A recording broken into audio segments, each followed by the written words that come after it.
Hey, yo! What up, what up? That's right, mega hard. That's what I'm saying. That's what I'm feeling right now. How's everyone doing? It feels like it's been a while.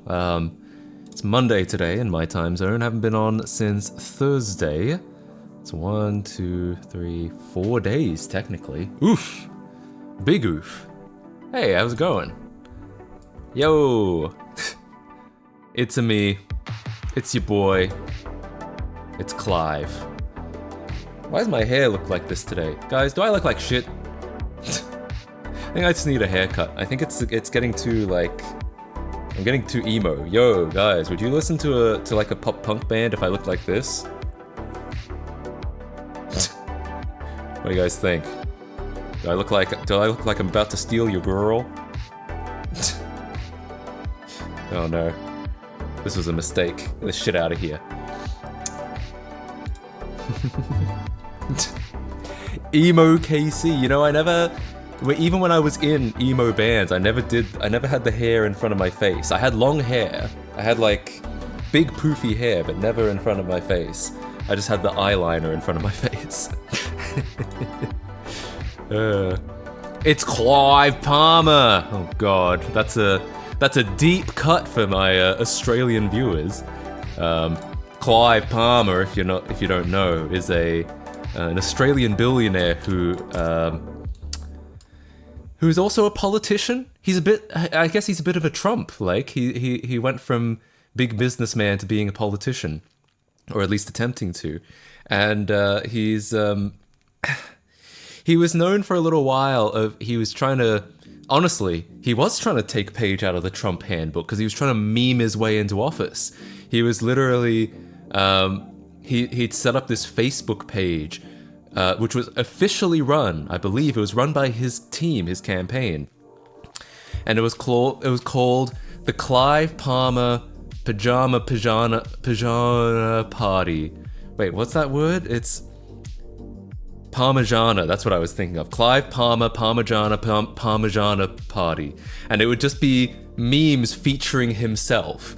And I have to admit, they were actually kind of funny just because, you know, you would expect him to be like a stuffy businessman and suddenly he was in memes, officially sanctioned memes. Obviously, this joke cannot last very long. It can be a fun novelty for like a little while. And I believe he was trying to use that in order to gain power with the millennials. Yeah, he was trying to rebuild the Titanic as well. He's got, you know what the kind of guy I'm talking about. Someone with entirely too much money. Thankfully, I don't think it actually worked. I don't think the meme power ever actually translated to real political power. But honestly, I might need to look this up a little bit now. I might need to brush up on my Clive Palmer Pajama Parmigiana knowledge. Ended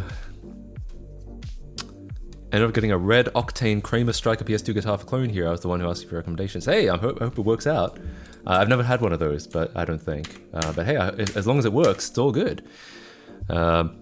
I need help installing Windows. I have it on a thumb drive burned on with Ventoy, but every time I try to boot it says I need a CD or DVD. Try using Rufus. It just sounds like the flash drive hasn't been made properly, but I've never seen that error before. Yeah, what's up with Clive Palmer? You have to say it with that accent. You have to say it with the Aussie Clive Palmer. He looks like this. Yeah, he's not like, I wouldn't recommend him as a politician. He's like very pro, I believe if he was in America, he'd be like a pretty far-right Republican, but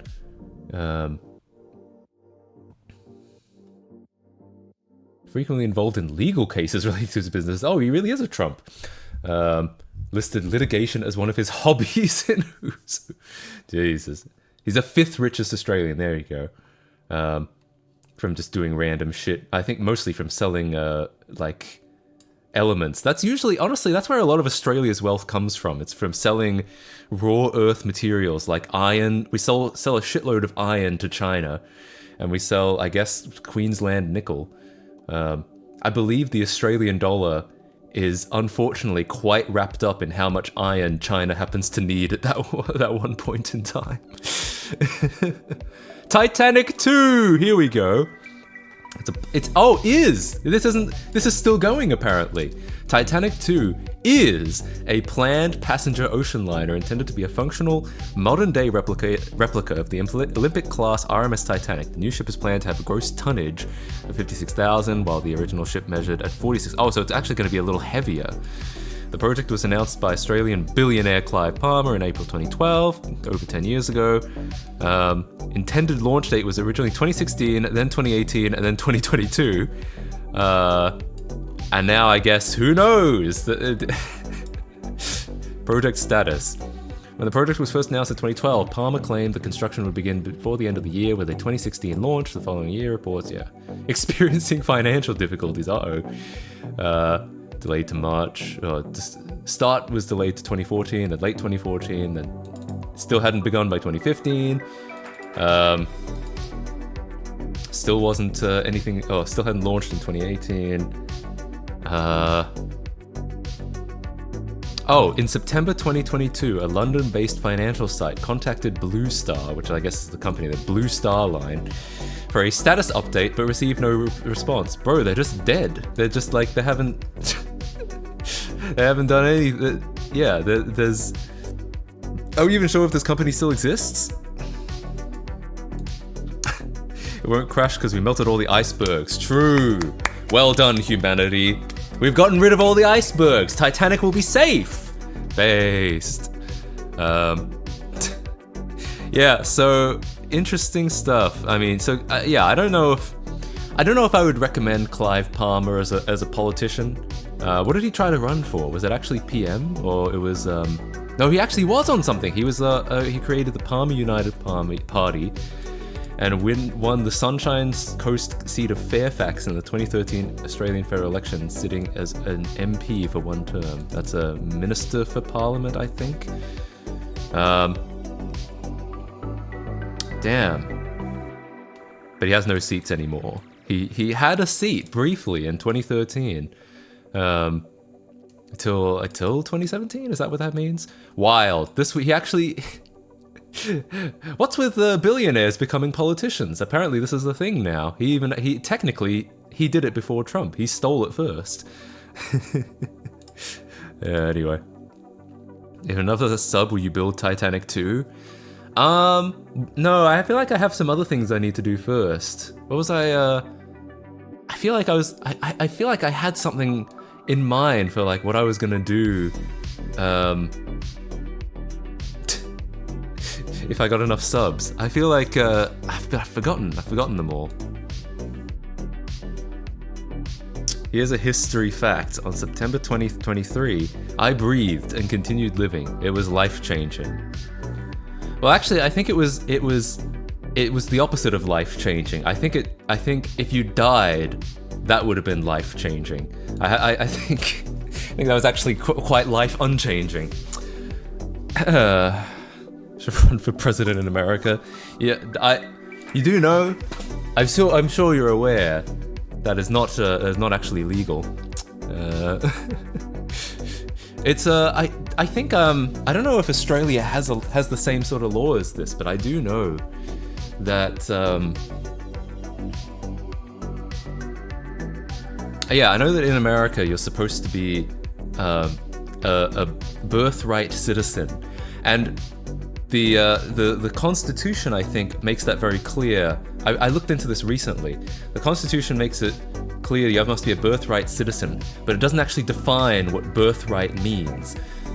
So there was a little bit of contention when Ted Cruz was running in 2016, that he was born in Canada, but his mother was American, so did he count as a birthright citizen? And I think what they decided was yes, as long as you were born as a citizen and weren't naturalized later on. Then you could make it legal, you could become a dictator. I don't think that's how it works. Wouldn't I have to be the president first before I could make that legal? I'm gonna stop breathing. I'm changing my life. That's right. I'm turning over a new leaf. I've decided to stop breathing. Based. If you get enough subs, you could put nukes on them and go threaten some nations. I mean, that's how that might work. Maybe if I threaten. Actually, maybe I won't finish that thought just in case I'm about to be put on another Australian terrorist watch list. I don't think I'm going to make any joke about nuking anyone. Actually. Oh god. Maybe I'll run for Australian Prime Minister one day, though. Nothing's stopping me, right? If I was popular enough, if I was enough of a celebrity, I feel like I could do it.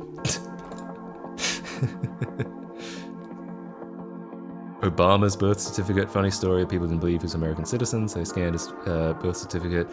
Yeah, well, that was just like dumb shit, because he was born in America. He was born in Hawaii.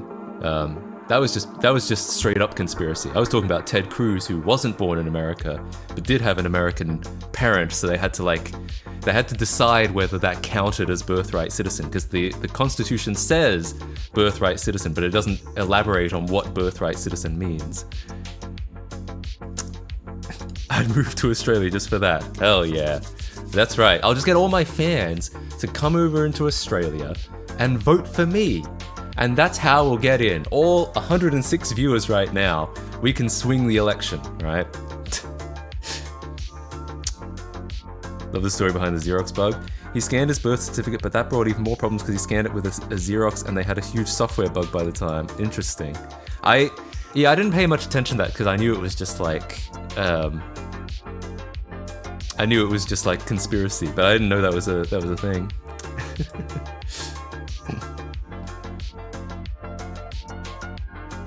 Easy 400,000 votes.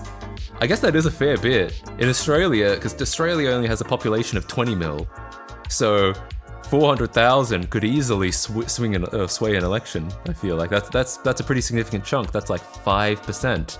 Man, I've never thought about it that way. So 400 and I believe it's 22,000 subscribers on YouTube right now, and the Australian population is 25.69 million. 2569. Okay. Times 100. Wait, did I get that? Did I do that right? I feel like I might not have done that right. Yo! I love making this joke about the current PM of Australia, Anthony Albanese. Emo.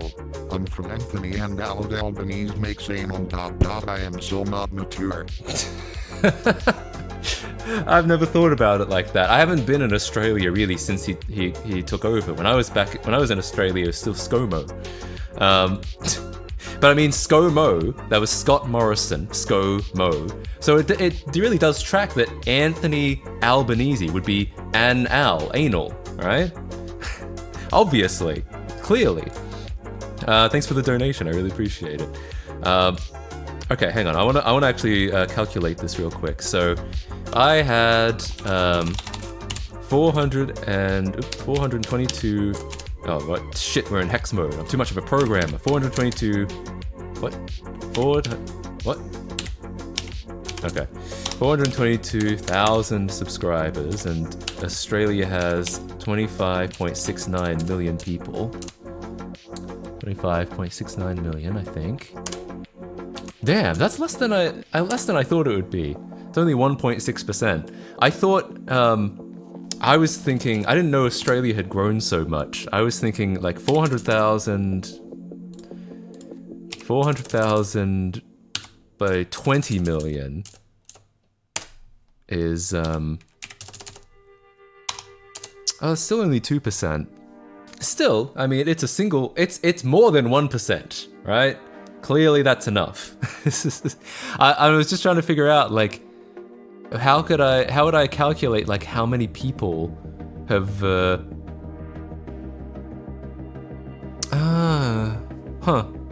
okay, yeah, never mind. How much of Australia, if these are all Australian people and one subscriber was one person, how much of Australia is a subscriber of mine? Apparently it's only 1.6%. I was actually, in my head, I was thinking that was going to be more, but I didn't know Australia had grown so much since the last time I checked. Stop growing, Australia! What are you talking about? Easily swing New Zealand? Yo, good point. New Zealand, I'll get the actual figure. Yeah, 5.123, alright, so 422,000 divided by 5.123 million. Yo! I get a whole, if all of my subs voted, I'd get a whole 8.2%. Can I have access to your code and remove the copyright? Is there a way to use your S? My S? Hey, stay out of my S, alright? Thanks for the resub, thanks for the tier 1, I really appreciate it. For 2 months, hell yeah.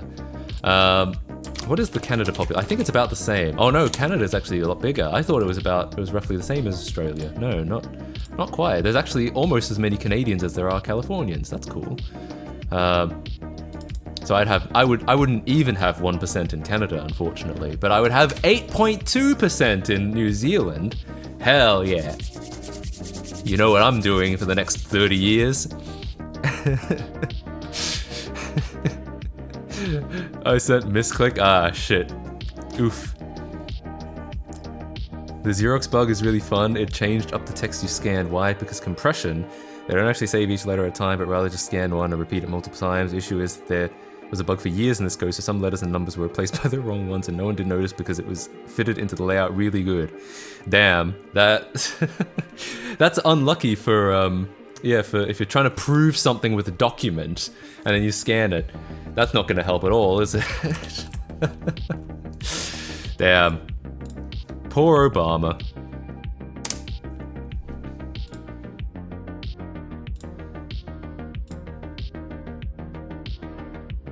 Classic.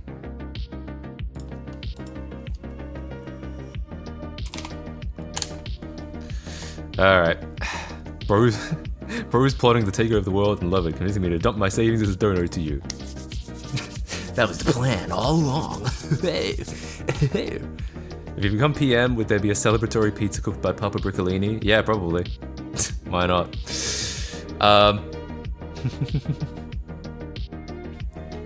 Laptop moment also high. Yes, so I got a new laptop finally. I mean, I talked about this before on stream that like I was having trouble with my current laptop. The Wi-Fi card was fucked up.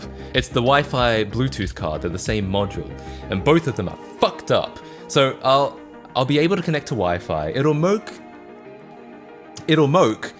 work most of the time, and but every now and then it'll just cut out. Like I'll be talking to someone on Discord and it'll just cut out, like for a minute, and I'll just be like, oh yeah, it cut out again, I'm back. What did you say for the last minute? I didn't hear any of it. Like that, this happens like, 6 times, no, probably more than that, probably like 10 times a call.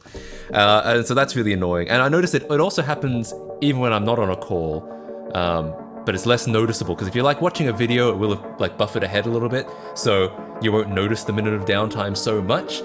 But I know it happens, I've seen it happen.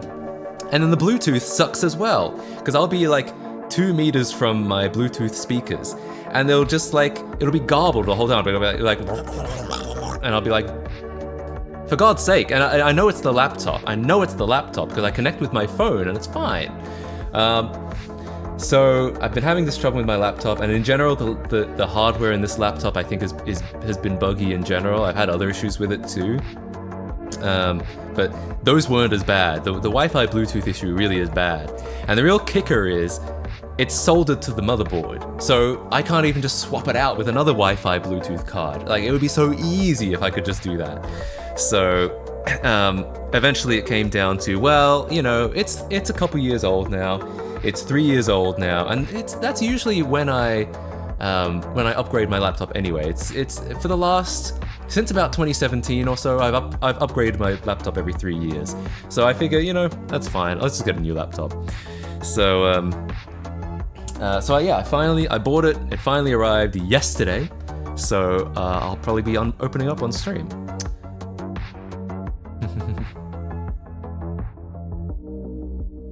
Wi-Fi Bluetooth cutting out has been a problem on every Windows PC I've used ever. Doesn't matter if it's desktop, laptop, integrated, or external Wi-Fi cards or anything. It's an OS issue. Never happened to me on macOS or any Linux feature I've ever used. Interesting. I mean, maybe. My laptop doesn't run Windows. My laptop is running Linux. So I don't think it's that. But I think this is actually a hardware thing. Ever had a laptop hinge explode because a screw fell out in a card ride? Because I have. No, I haven't. I have had, because I know a friend's MacBook, that hinge like popped out because,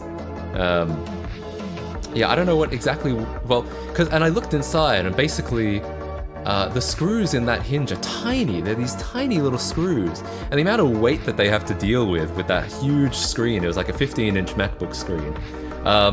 It kind of feels like inevitably it's gonna like strip the screws or strip the nut at some point. Yeah, so.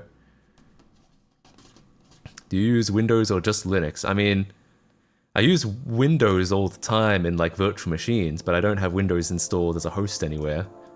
Windows is just like, Windows is so ubiquitous. It's a part of life. It's like the air we breathe. You can't escape it. But I don't use it on any of my actual computers. I just boot it up in a VM with a GPU whenever I need it. But most of the time now, I just use Wine. Like, I've gotten pretty much, yeah, I've gotten, outside of like the occasional like unusual thing, like when I'm flashing my Xbox 360, I've gotten everything to run on Wine. Like I edit my videos in Wine now, so it's all good.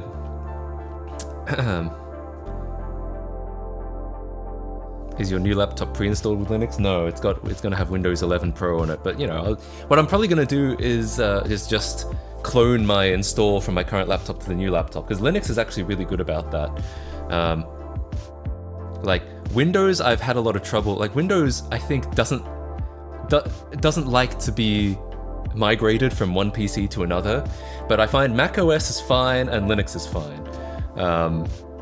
And I think Windows has gotten better about that over the years. I think specifically in like the 7 and earlier days, it really didn't like that. But back then, I reinstalled Windows once a month anyway, so it didn't really matter. Yeah. You got a license for that Windows? Yeah, it'll come with a license. I mean, which is fine. I wouldn't have chosen to buy a license, but the thing is that the way that it works is I basically got the highest end, like pre-configured model. I could have done BTO, which is built to order, but BTO would have been like 33% more expensive for the same hardware, and I would have just tweaked like 1 or 2 things. Like I figured I could probably go in and just replace those later if they really matter. So I just got the highest end pre-configured. Windows sucks with cloning. I've lost multiple installs to it because it always fucks up some boot manager or breaks updates. Yeah, that sounds about right. And I think Windows just like, my impression is that Windows on install will like set things up in like specific to your hardware, and then yeah, there's no real good way to change that without just reinstalling. Yeah.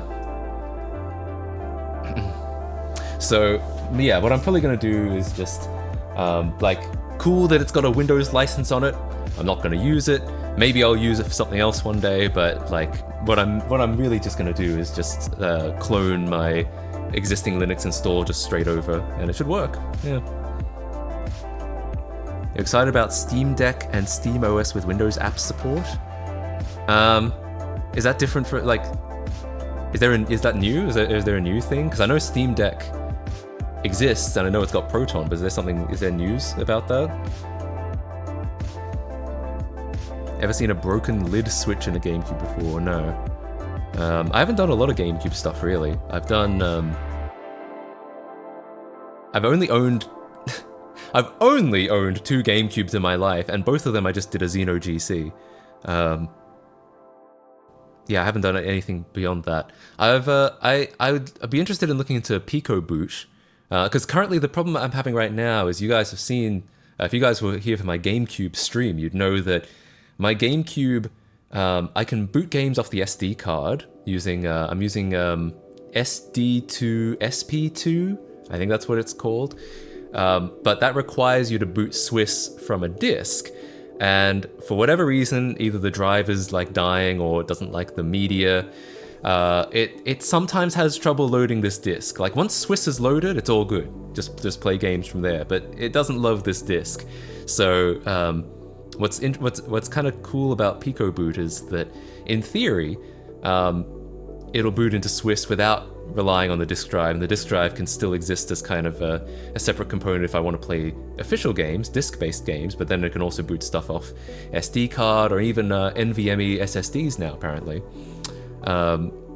So I'd be interested in looking into that, but yeah, but other than that, I've only ever done Xeno GC.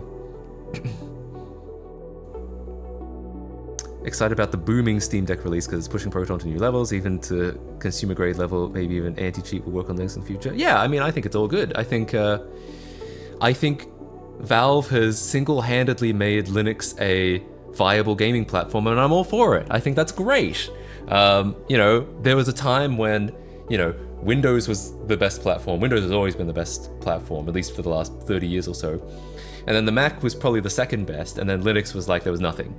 Now, it's kind of like, Linux is like pretty close, getting pretty close to Windows now. Like, for the games that I play, and keep in mind, I don't play any online games, I don't play a lot of like brand new games, but pretty much, I think everything in my Steam library works like perfectly on Linux right now. So I'd say it's like 90-95% as good as Windows. And then the Mac is like, they fell off for a while. I can see that they're picking it up now, you know, with all the game porting toolkit and stuff like that. I can see they're making some attempts to pick it back up. But for a while, I mean, it's crazy how much Linux has overtaken. Yeah. NVMe SSDs can't even take advantage of the speeds? No. What I've heard is it's faster than loading off a disk on average, just because the disk speed is not great. But the bus it goes over is technically slower than the bus that the disk drive goes through. So the GC loader, which is a whole disk drive replacement, can be faster than Pico Boot with NVMe. However, they're both faster than the disk itself. Bus! Yo, thanks for the sub! 12 over 12 GG. Thanks for the tier 1 for 4 months. I really appreciate that. Hell yeah. Enjoy continuing to use the feet emote. That's the only advantage I really have to give. Yeah, I believe I believe the reason why NVMe, why this NVMe solution exists is because SSDs are generally cheaper per gigabyte than SD cards. It depends, I'm sure, but I think that's the idea. It's not necessarily the speed of NVMe, it's just that you can get like a terabyte SSD, a terabyte NVMe for cheaper than a terabyte SD card.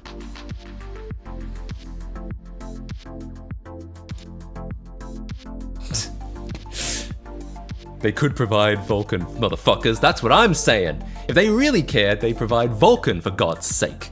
The Apple would on the Mac, yeah. Because if they, well, I mean, it's a very Apple thing to do. So Apple is like, well, we're not going to provide Vulkan, which means Proton isn't going to work. We're going to make sure that Valve can't do it. So instead, we'll just do it all ourselves. We will not accept the help from Valve. We'll just make our own entire game porting toolkit. Basically, that seems to be. I mean, that's a very Apple thing to do, right? Yeah. How do you even get like a terabyte in the form of an SD card? I think they do exist, a terabyte SD. But yeah, I think it's much more common to get a SSD with a terabyte, and I think that's the idea behind it. Yo! Take my pesos cause I just got a nuked and jump scared by it. Oof, yo, thank you so much for the Prime sub. Thanks for the Bezos Pesos. That's the alternate version of the Bezos bucks. But hey, I really appreciate it. Thanks for the 5 months. I really appreciate it. 3 months in a row too, true. AliExpress is full of them. Oh, the terabyte SD cards, interesting. I've never bought SD cards from AliExpress. I feel like I would only, yeah, when it comes to storage space, you don't want to like fuck around with that. So I always just buy like, when it comes to SD cards, I always buy like SanDisk pretty much and nothing else. 1 terabyte SDs are around 100 right now. Is that true? Yeah, I haven't looked into it. I haven't looked into getting a terabyte SD. I know that, I'm fairly certain off 1 terabyte SD card, I think we worked this out on stream. You could get the entire GameCube library on a 1 terabyte SD card or 1 terabyte drive of any kind. Because like the amount of games, and they're only like, because the GameCube disc is only about 1.5 gigs. So the number of games plus the average size plus factoring in like which games might be 2 discs or more, I think we worked out that like it could all fit in about 800 and something gig. Yeah, crazy. Yo, totally same. Thanks for the Prime sub. Roses are red, violets are blue. Man, I'm sharing my Bozo bucks with Hey, thanks. Bozo bucks for me. Hell yeah, I should start calling them that too, Bozo bucks. What if anyone will understand? But hell yeah, I really appreciate that. Remember, it's always morally correct to make sure that $2.50 from your Amazon Prime subscription do not go to Jeff Bozo, and instead go to some Twitch streamer, one of them. Yeah. Main problem SD has is the NAND is usually the worst, crappiest NAND known to man, and you'll be paying a massive premium for a good quality SD card. I can certainly believe that, yeah.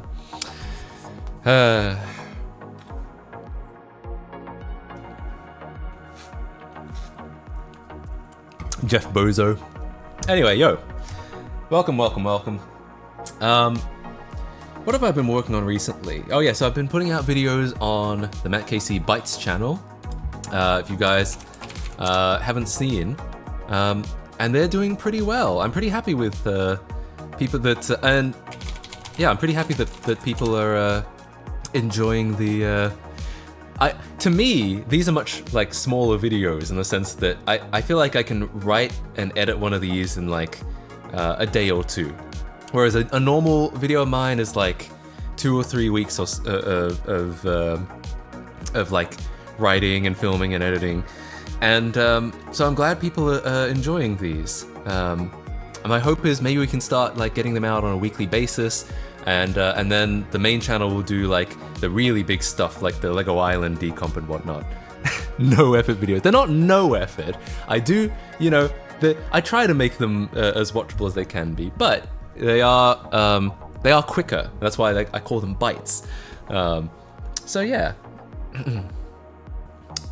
Very intrigued by a 360 mod video. Hell yeah. I've started wondering like, okay, so what would be involved in like how would a potential 360 soft mod work? I know that like smarter people than me have looked into this before. I'm aware, but I'm still just curious. Like, what would be involved? So, like the first thing is, you know, that the firmware gets checked on startup. It gets verified. The digital signature gets verified. So that would be tough to get around. That's the primary thing that the RGH gets around, is the firmware signature check. And so if you want to do a no solder solution, you'd have to break the hypervisor like during runtime. and then flash the firmware, and then find a way to make that firmware pass the digital signature or break the digital signature check. It's kind of tough. I'm just thinking like, what? This is, in my very, very limited knowledge, extraordinarily limited knowledge,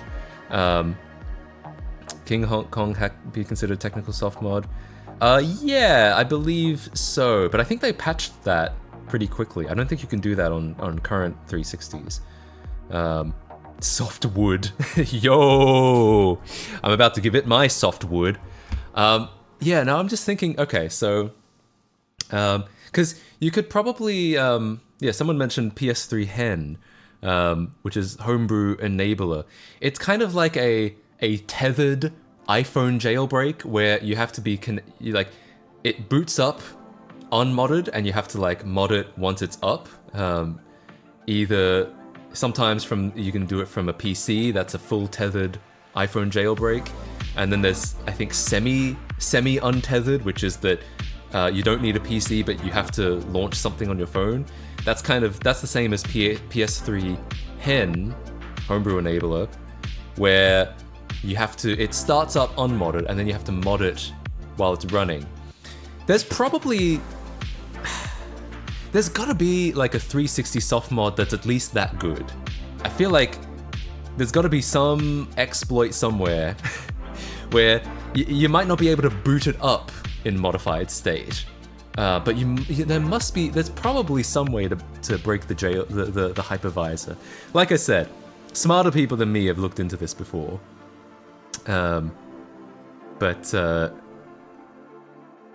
yeah, I'm just curious about it. You might not be able to get a full hack, because like that's two separate components, because you need to get the unsigned code running at all, then you could flash the firmware, but because the firmware doesn't have the digital signature yet, you have to then break the signature check.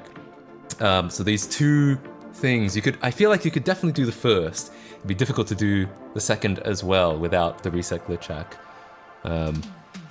Yeah, and PS3 Hen is only for later ones, but I'm just saying that like that's probably, I feel like there's gotta be a way to do that on the 360. At least that, if not like earlier PS3s can have a full CFW, full custom firmware.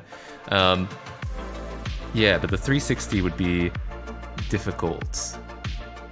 I don't know if you could do that, but I'm really just spitballing here. I'm really just thinking about it.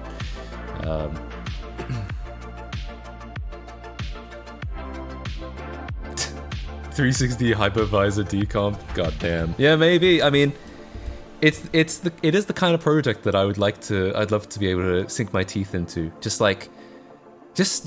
zero in on one thing for a little while. I like doing that sometimes.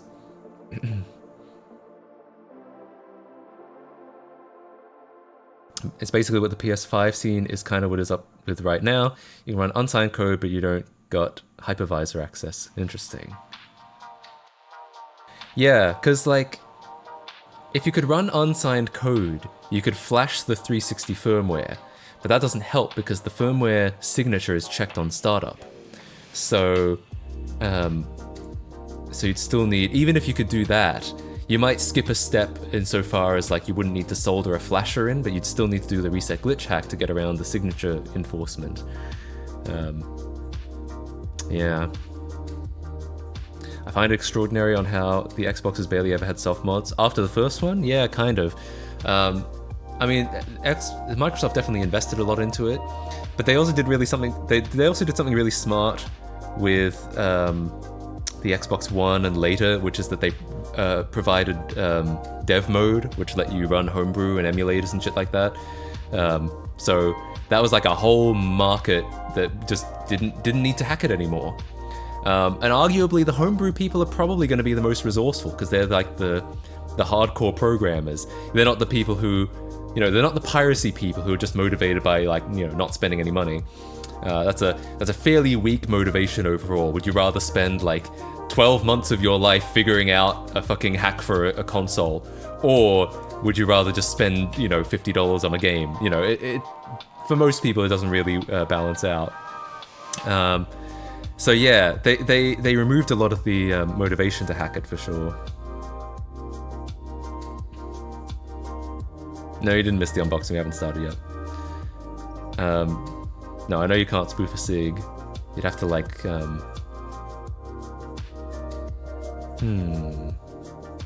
Yeah, but you'd still need to solve those two wires. It would make things easier for sure if you could flash just entirely on the console. If you didn't, if you could run the unsigned code to get the flash to flash the NAND, but you would still need the two wires. Yeah. Anyway, like I said, I'm really just spitballing. I'm really just thinking about it. I'm like, how would that work, you know? Maybe I will. Maybe one of these days when I finished up some of my current projects, I'll delve into the world of the Xbox 360.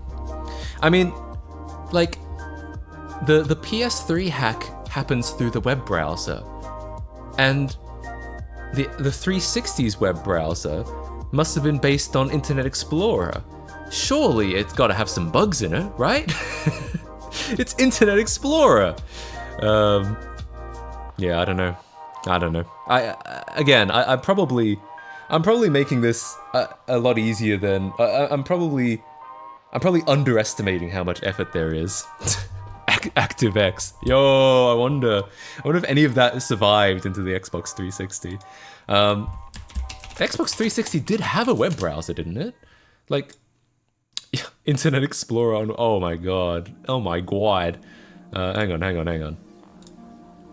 Oh, we've been on the fucking New Zealand page this whole time on stream.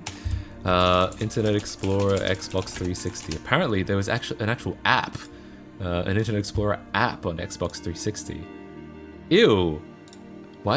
Ew. Surely. Like, so the thing about a browser is, yeah, it's like, it does a lot of really complicated stuff because it's you know, it's trying to, it has to compile JavaScript into memory, basically. It dynamically recompiles JavaScript into memory, or it doesn't have to, but they usually do because it's a lot faster than interpreting it line by line. That's usually where like a lot of these hacks come in. Surely, IE for Xbox 360 must be hackable, or one of these apps must be hackable, right? Right?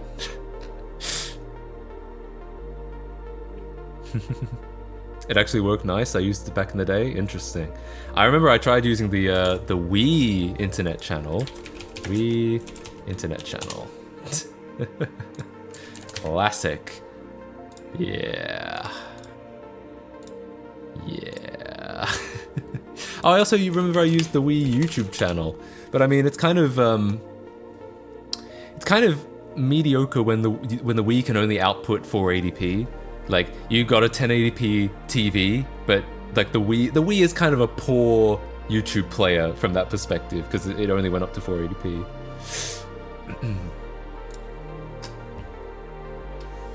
Wii Internet was opera based. Yeah, I remember that. Based on IE9. God. Why does this like feel really like interesting to me? This whole like, man, there must be something in IE9. Like, what are the CVEs for like IE9? You know what I mean? Like the reported security flaws. Is the Metro Xbox 360 dashboard Windows 8? I don't think so. I think it's just like something that's designed to look like Windows 8.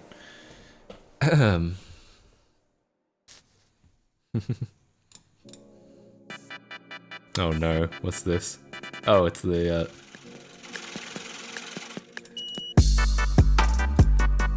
True. Anyway.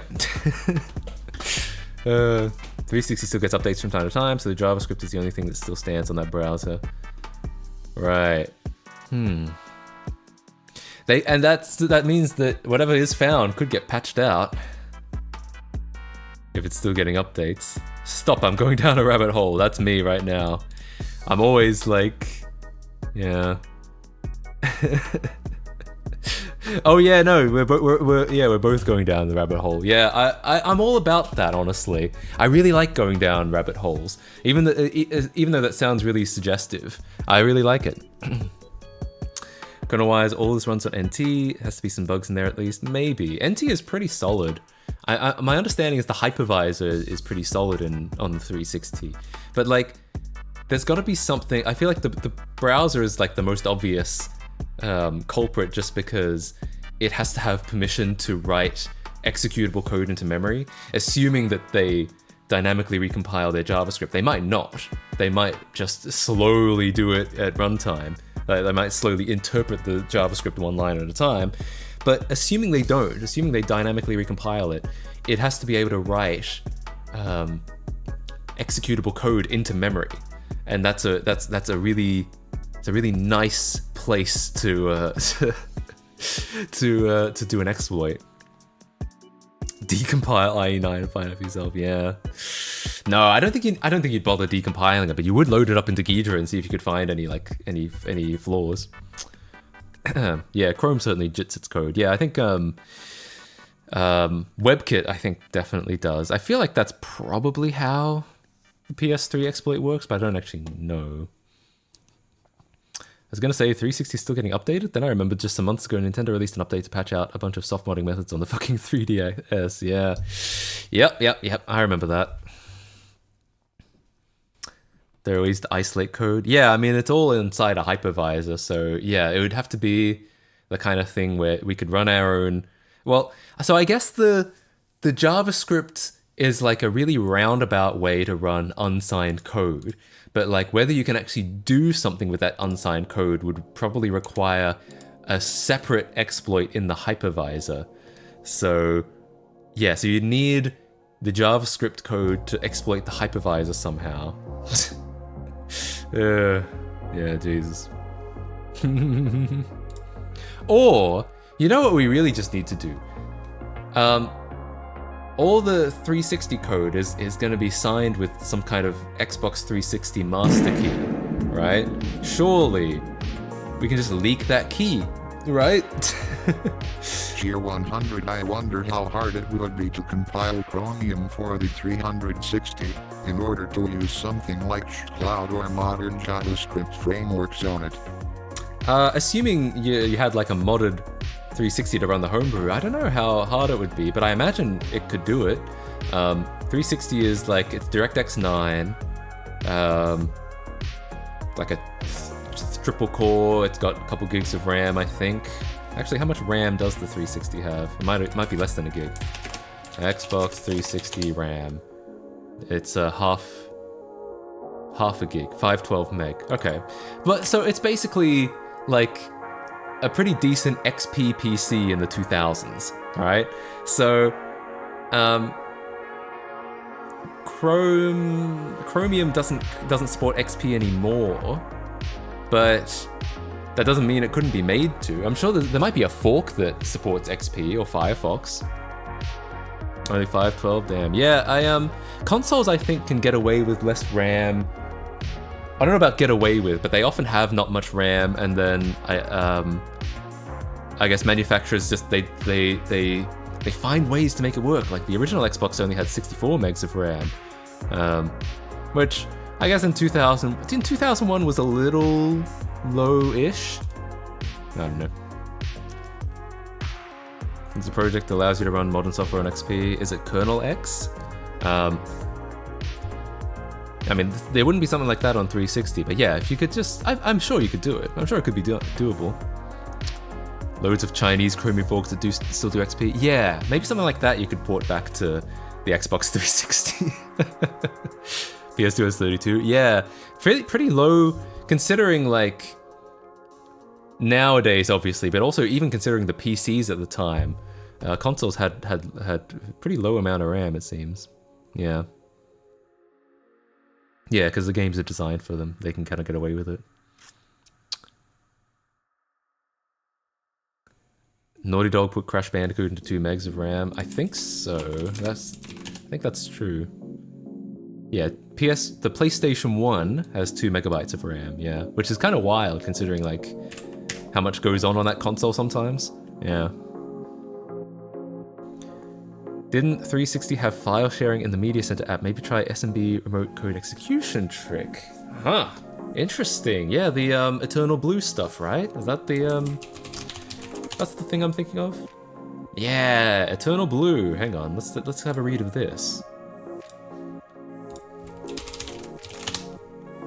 Exploit that allows cyber threat actors to remotely execute arbitrary code and gain access to a network by sending specially crafted packets. It exploits a software vulnerability in Microsoft's Windows operating system server message block version 1. That's why Windows disables this by default now. SMB v1 is, I believe you can turn it on still, but by default it's off because it was used for, if you guys remember WannaCry, the ransomware that looks like this, the way it propagated was through Eternal Blue.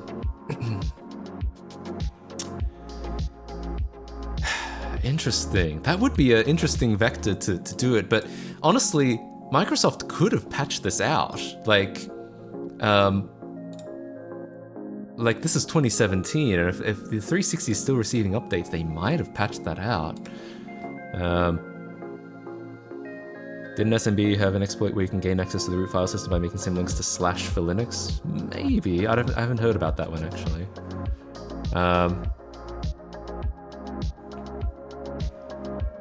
You can turn SMB1 on still. I've used it for XP network share. Hell yeah. Yeah, I have SMB1 on a lot of my stuff too, because stuff like the PS2 or OpenPS2 loader specifically, that only supports SMB1. So you have to, like, for my PS2 to connect to my NAS, it has to have V1 on. I wonder, has anyone ever looked this up or looked into this? Like, Xbox 360 Eternal Blue. Crazy. It doesn't help that there's a fucking game called Lunar Eternal Blue.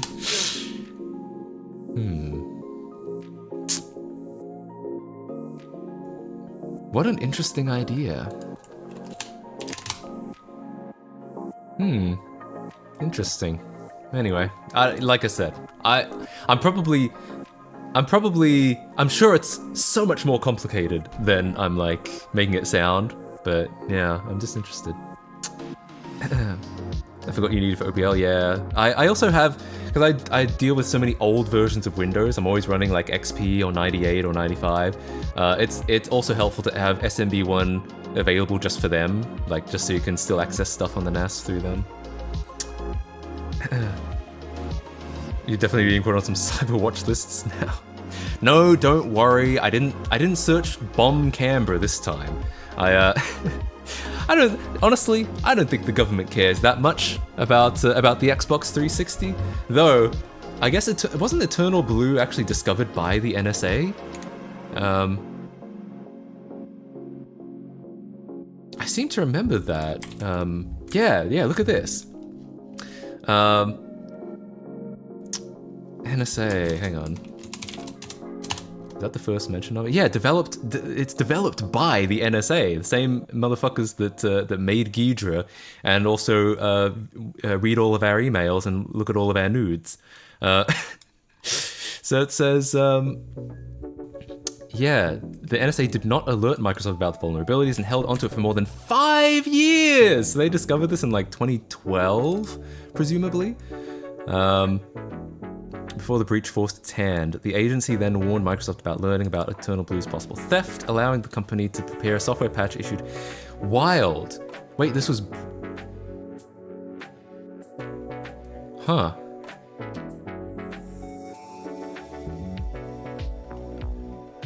Okay. Yeah, wild. So the NSA, they knew about this hack for years, and they were like, maybe we can use that against, I don't know, Russia. And then at some point it leaked out and they were like, ah, shit, now it's going to be a problem for us. But we were supposed to have the weapon, not them. So yeah, wild.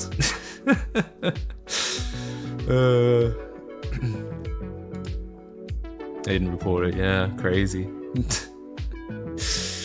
Oofed. Running all their critical systems on 360s? That's what I'm saying. What the hell is wrong with them? I'd be so interested in seeing if you could actually pull off an Eternal Blue. I don't know much about this exploit, apart from, like, you know, what's on here, basically. But that would be so interesting to see if you could pull one off on an Xbox 360. Crazy. Shout out to the... Let's give a quick shout out to the NSA for holding on to this for 5 years. My god. Yeah, and then the North Koreans used it, yeah. Real or nah? With a website domain like keys.direct, I'm gonna say that's probably not real. I'm reading the page. This looks like it might be like AI generated. I'm pretty sure this is AI generated. It doesn't go into any specifics. It says like, yeah, I think this might genuinely be AI generated. Hang on, I'm gonna take a look at this. Let's look at this page. The way you can tell it's AI generated is because it never actually mentions any specifics. It says, the first step in soft modding an Xbox 360 console is to obtain a copy of the game or application that is to be soft modded. Which game? Which application? It never says. This can be downloaded from the internet, apparently. What can? What am I supposed to look up on the internet? So I'm 99% sure this is ChatGPT. Anyway. Let's ask ChatGPT if he wrote it. That would be interesting. Do you think he'd say yes? Ghidra's useful as fuck. You used it once for EFI binary patching. Yeah, I mean, Ghidra is... I use Ghidra all the time. And we probably would, if we were trying to look for an Xbox 360 exploit, we probably would use Ghidra. Or IDA, but I mean, they're both good in different ways. Your tax dollars at work. I love when my tax dollars, I'm now a US resident, I love when my tax dollars go towards discovering viruses in the software that I use. Fantastic.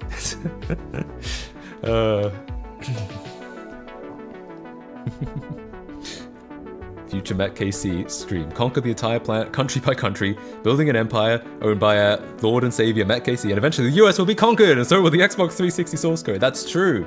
We were talking about that in the beginning of the stream. If I become president, I can just demand that Microsoft give me their, like, signing key and shit, right? Then we can get the 360 soft mod going. Classic. Anyway. Insane. Wait, hang on. What does this say? It's the United States' NSA that was responsible because of its controversial strategy of not disclosing but stockpiling vulnerabilities. The strategy prevented Microsoft from knowing of and subsequently patching this bug and presumably other hidden bugs. However, several commentators, including Alex Abdo of Columbia University's Knight First Amendment Institute, have criticized Microsoft for shifting the blame to NSA, arguing that it should be held responsible for releasing a defective product in the same way a car manufacturer might be. Oof. The company was faulted for initially restricting the release of its Eternal Blue patch to recent Windows users and customers of its $1,000 per device extended support contract, a move that left organizations such as the NHS, oh, I remember about this, the NHS, vulnerable to the WannaCry attack. The NHS is, by the way, the UK's national publicised, it stands for National Health Service. It's their entire public health system, yeah.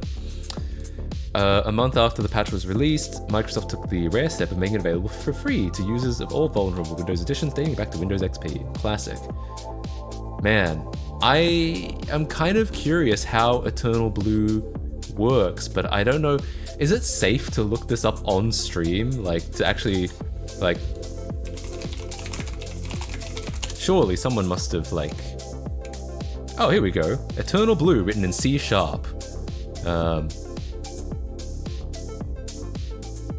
Interesting. Did Microsoft think of the Eternal Blue on 360 then? It must have been on the 360. If it was on... yeah, I think it must have been a vulnerability in all versions going back to SMB1. FBI, open up! Damn. The NSA ninjas are gonna be after me. They're gonna be looking... They're like looking through my window right now.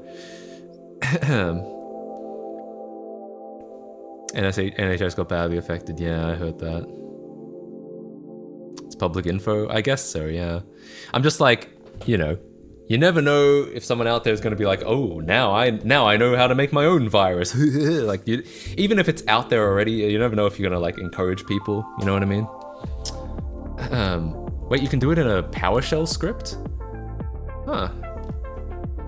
Oh, I see. Got a bunch of bytes. Right, and then this is just going to be this is just a direct port of that. So if we look at program.cs, this actually might be easier to read than the PowerShell script, because it looks like the PowerShell script has to just use like bytes everywhere, whereas this looks like it actually might use structs and shit. You know what I mean? So what does it actually do? So it'll make an app do something. It's an exploit that allows for arbitrary code execution, but like how? Like or like what is it actually going to do on the other end? Code has only been tested with MSF Venom. It's hard coded with grooms set to 12. I'm not trying to groom anything that's 12, okay? Let's just get that clear, alright? Okay, replace the shellcode. Oh, I see. The shellcode is actually what I want it to do. That's kind of fun. Currently, it just runs notepad.exe. Okay, fair enough. Interesting. So, detect exploit IP/all. So you can give it like an IP of like a machine to exploit. That's wild. Is that true? Is that actually how that works? Man, I don't know how I feel about all this. Like, I guess this is what's involved when you're breaking security, but I'm just like, man, are we actually going to use like a virus to do some shit? Or like, I guess it's not a virus. It's an exploit that could be used for a virus, you know? Let me actually look at the shell code. I can tell it's just ASCII. X to ASCII. Emphasis on the ass. Oh, maybe it's not ASCII actually. I thought it was. Yeah, I must be wrong. That doesn't help at all. Okay, I don't know. Weird. Never mind. My school laptops didn't lock the C drive. Mine didn't either, actually. Just use a VPN, no one will ever know. True. When if they come by and they arrest me, I'll be like, but I was using a VPN. How could you possibly know? Yeah. If you just use the exploit on a target machine, yeah. Tell the NSA to exploit the 360 for you. True. As a United States taxpayer, I want my taxes to be going to something that matters to me. Like the Xbox 360 soft mod. Right? I think we can all get behind that, right? Matt KC for president, alright? You know what I mean? Should download this and run against whitehouse.gov. Terrible. Terrible. There are sites where you can play with stuff in a controlled environment? Really? Yeah, that might be good. I am kind of curious. I don't know if we'll do this today. Maybe we could, but like, because I could probably set up some virtual machines and just be like, just run it, you know, have two VMs side by side and try to, you know what I mean? NSA is running Wireshark on every normal VPN server anyway. Yeah, I mean, you're not wrong. IT teacher gave me the admin password for all the computers. I think when we graduated, I think all our laptops became like if we brought our laptops to the IT people, they would unlock them. Like they'd give us administrator privileges probably. But I don't think like, obviously the whole point of the 8-1 thing was that we were doing it while we were still at school.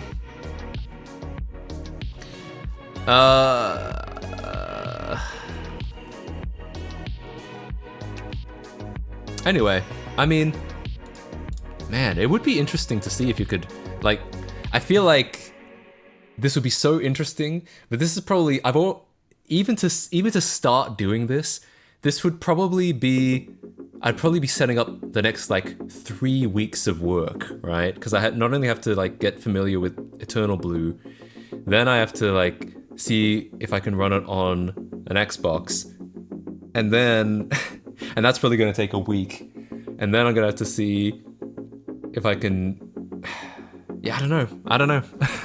We'll see. One of these days, maybe. A website that had several XP VMs running and people could upload things, a VM would open it. If you can link me, oh, hang on, someone did link me.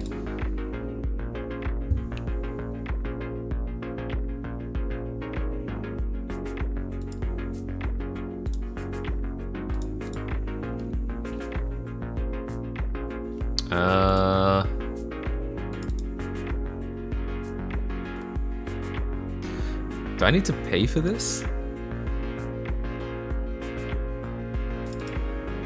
That's a room where you can mess around with Eternal Blue. I'm looking at it. Oh yeah, I have to log in. I have to make an account. Okay. That room's free. Yeah, but I also have to make an account. Like it says to access materials, start machines, and answer questions, log in. So I'd still have to log in. I could do that though. Why not? Let's give this a try, and then I'll move on to unboxing my laptop finally. All right, let's make an account. If only I had an email address I could use in this situation. That's not actually my real email address that just popped up really unhelpfully. I'm gonna use this one instead. Matt Casey.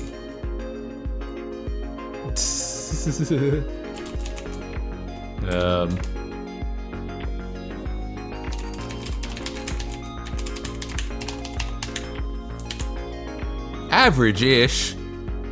That's not what your mom said last night.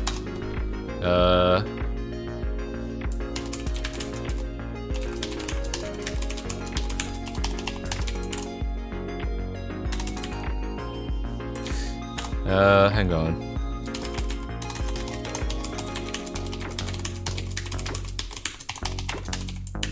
Good enough. All right, that'll do. Ah! Who set this up already? Alright, fine, I'll go with it's.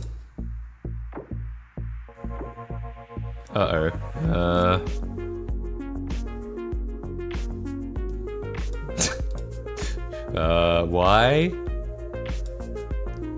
Where's the to hack a Xbox 360 option? I'm a other. Business email? Huh? What? Oh, same email, right? What? What? What is this?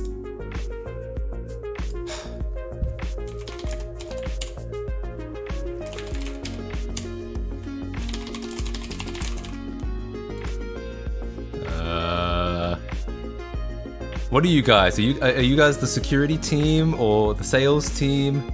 So there's a skip button. Oh, there is a skip button. Why is this like hidden down here? All right, fine.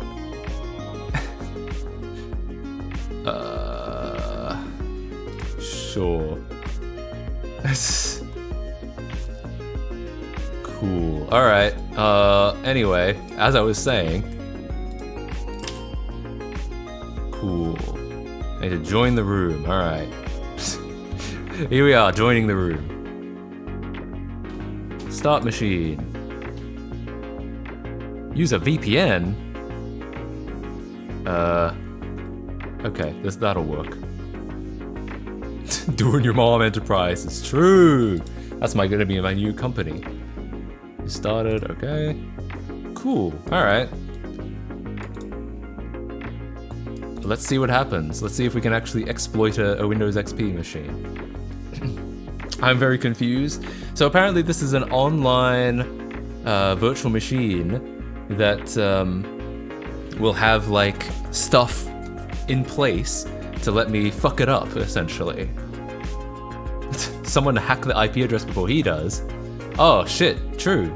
Should I not show that on stream? Yeah, you're probably right. Does it actually matter?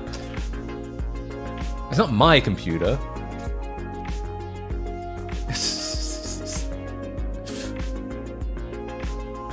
Are you about to hack the Gibson live? Yes. Well, no, I'm about to attempt an Eternal Blue hack. We're just gonna see what happens. I mean, to be fair, I probably need to like play around with this locally as well, just so I can really understand it. But this will be interesting insofar as just seeing it in action for sure.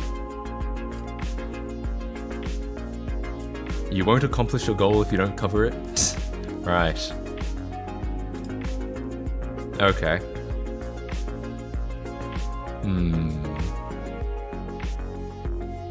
Show us the thing. All right. Well, I guess I can. I've covered the IP, but yeah.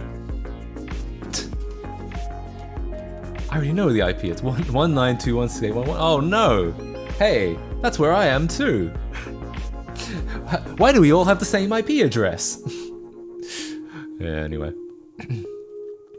Active desktop in 9 seconds. All right. Cool. Well, this will be interesting. Maybe. I should update the title because we're not doing any of this right now. Attempting a Windows XP. It's not XP yet. Unboxing my new laptop later. Alright. This machine can access other machines you deploy on TryHackMe. Please keep in mind, pen testing any targets not deployed by you on TryHackMe is prohibited. You are solely responsible for your actions. This machine expires. Check TryHackMe to ensure you still have time left. Once this machine is terminated, all data will be lost. If you're a subscriber, this machine is exposed to the internet and may be automatically scanned. While this machine is secure, do not store sensitive fill. Usage instructions. Tools are located in /root/desktop/tools. Okay, so there must be a tool in here then. And /opt. Web shells located in web shells, wordless, gosh. Okay. What's in, ooh. I forgot I can't do that. What's in /opt? Oh, cool. We've got an old copy of Ghidra here. That's always nice. This you? No, it is me. How could you? This is a Linux machine. So I'm guessing what it is like, at some point I'm supposed to start a Windows machine as well, and then like go from like exploit from one to the other. Scroll down. Okay. Well, but the thing is, I'm not supposed to show like this IP and shit. So hang on.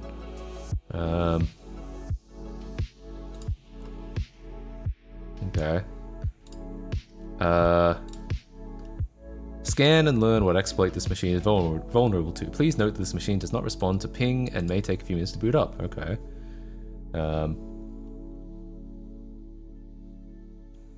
The top left. I don't see a start button, and if I show it, I'll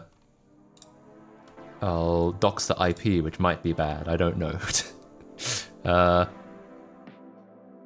Top right. I do not see one in the top right either. This is the machine that started.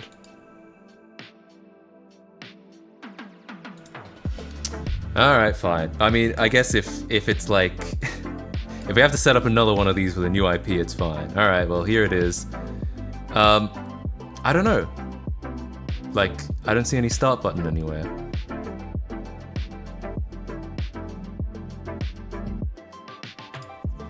Alright, so...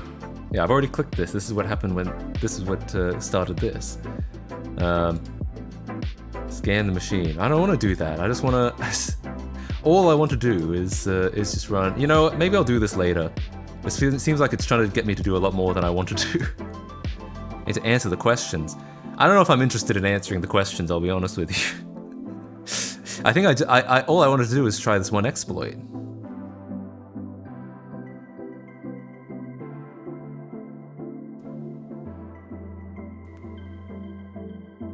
gain access. But like...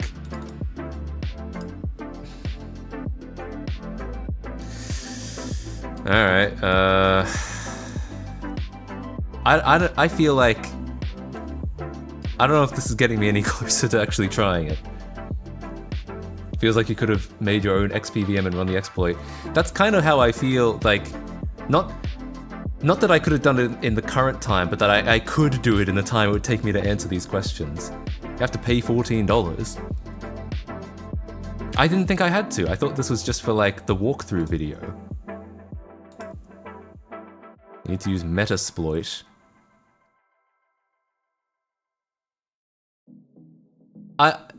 Is it gonna take less time for me to just set up an XPVM and do this myself? All I wanted was to hack something. That's what I'm saying. And the goal is to pwn the Windows box in that same virtual network from that Linux box. Yeah, I know what a terminal is.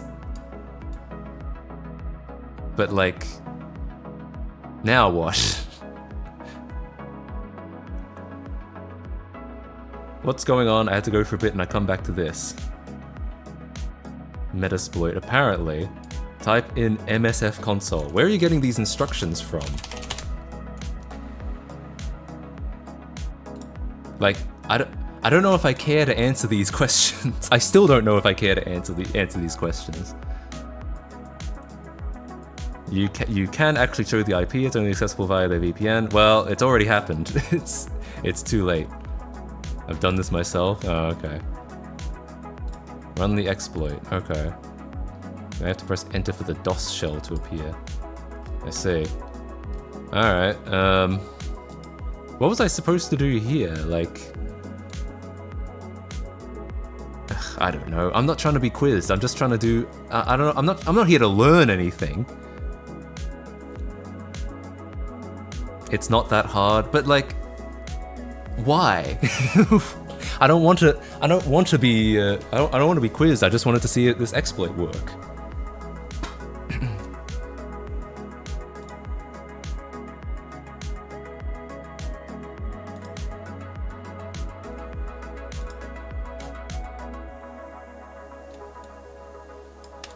Alright.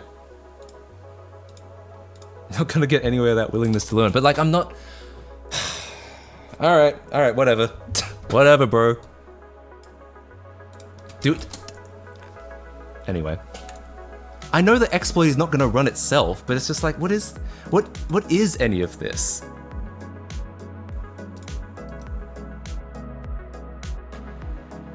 In Metasploit. Oh, here.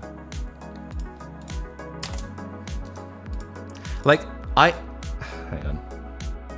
I can't copy, hang on. It's not working.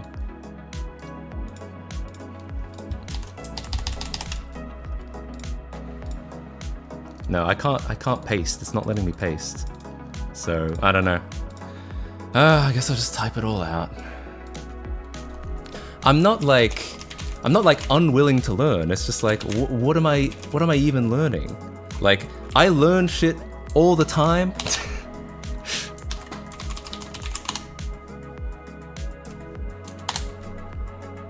If you're not going to look at any documentation, not even enter help, then it's not going to happen. But like, I don't know what this is. Like, I've been reading about this. I could have run this myself. That's my point. It's not an unwillingness to learn. It's an unwillingness to like waste my time.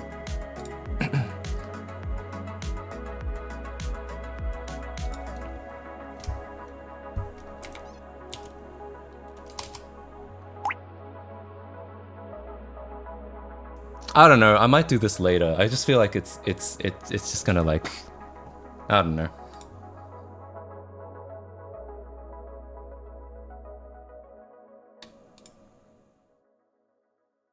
You have to do use. Oh, I didn't know the use was like important. I think the problem is you want to know how to use Eternal Blue. This is trying to teach you how to scan a box, use Metasploit, and then use it. Yeah, that's kind of the thing. Like I didn't want to learn all these other steps to like get here. That's my point. I didn't want to have to. Metasploit is an exploit. Yeah, I mean, I guess it's probably useful just to be like... Maybe I'll need it in the future. Maybe. So do I like... Okay.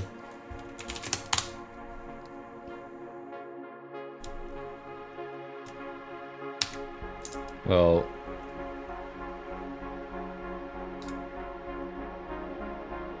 Do I type show options, or...?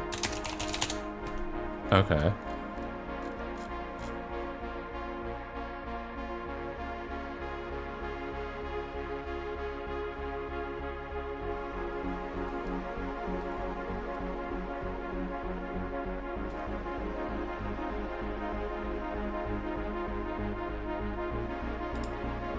Now need to set your stuff. I might do this later. I feel like, yeah, I don't know. What are you planning to do with this information? I was just trying to look into like, I was looking into potential ideas for like, well, it all started with like looking into how potential exploits for things like the Xbox 360. So we were questioning if Eternal Blue was like, if the Xbox 360 was susceptible to Eternal Blue or not. And then, so I was looking into it. I was looking into like this, which is an implementation of Eternal Blue in C#. And in theory, debatably, this would have been as easy as like compiling Eternal Blue, putting some kind of payload into shellcode, compiling it and running it. And like, I can do that. That's not hard. And then I was linked this to, which is a way to like test exploits in a browser, which seems pretty convenient. But like the problem I started having was it started feeling like it was more complicated than just doing this, like just, you know, replacing the shellcode, compiling it, and then running it. You know what I mean? Like that's why I say it's not an unwillingness to learn. It's just this. It started to feel more complicated than what I was seeing here. So that's why I was like, do we really want to do this? You know? What is shellcode? I'm not entirely sure. Like we tried to look at what it was, but like I thought it might be ASCII, but it's not. It's something that runs Notepad though. Just disable your firewall and send us your IP. That's a good idea, yeah.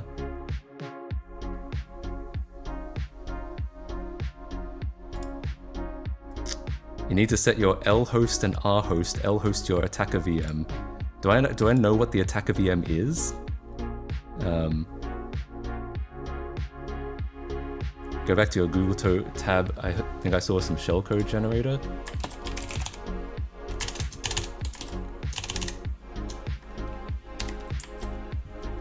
IP at the top. Oh yeah, okay, so this isn't the same IP as that. Alright.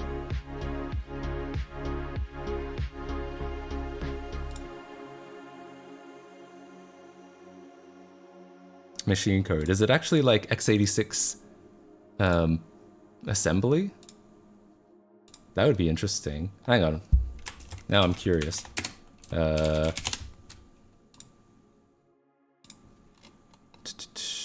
Curious if I can actually identify it now. Yeah. I guess that would make sense why it's all in like hex bytes. Oh wait, wrong one. Oh wait, no, yeah, that is the right one, isn't it? No, that is the wrong one.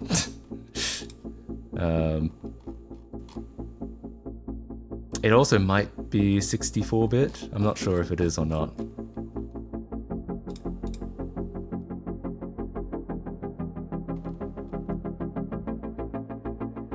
It does...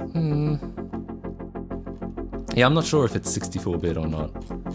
It does look like it's... Yeah, this does look like it's doing x86 stuff. Or like, it looks like x86 assembly in the sense that like... So it's like it's saving the state of all the registers and stuff like that.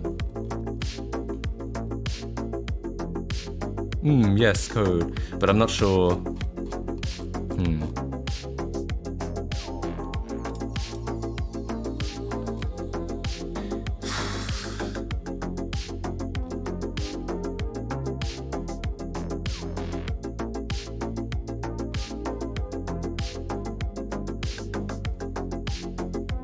Probably 32-bit.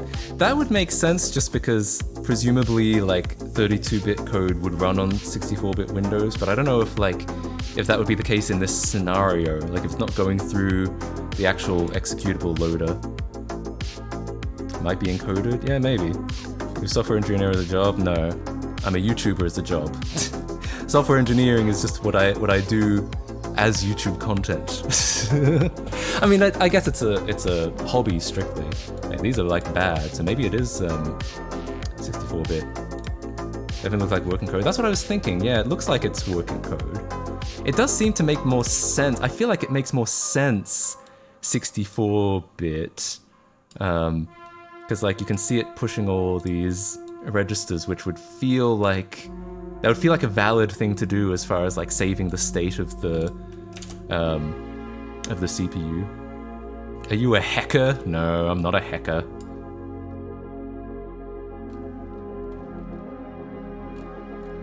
But I'd have to see it in like context, I'm sure, to see even the notepad launching.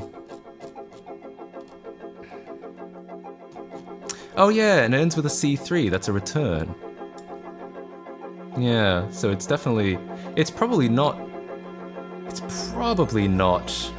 encrypted. Yeah, I'm self-taught. I'm entirely self-taught. Yeah, that's why I'm like, yeah, it does look like working code.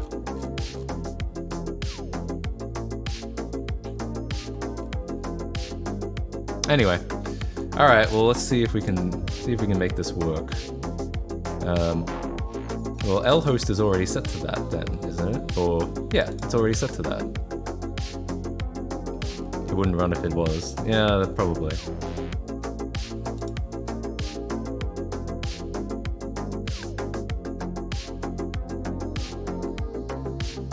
rhost your vulnerable box. Oh, rhost is this one.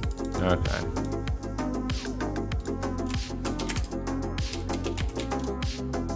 The one at the top. This is already lhost. And this is different. Is this the Windows box or the Linux box? I guess this is probably the Linux box because it's active machine.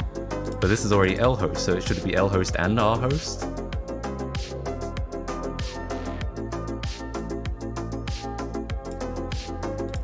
244 is Windows. Oh, so do these have to like switch around then? Does this need to be that, and then our host needs to be this? So like, yeah, I don't know.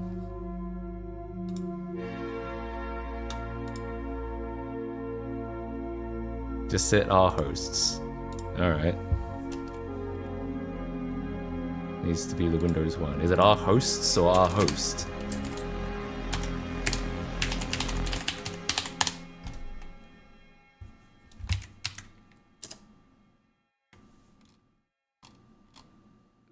Oh, it is hosts. It's already set, isn't it?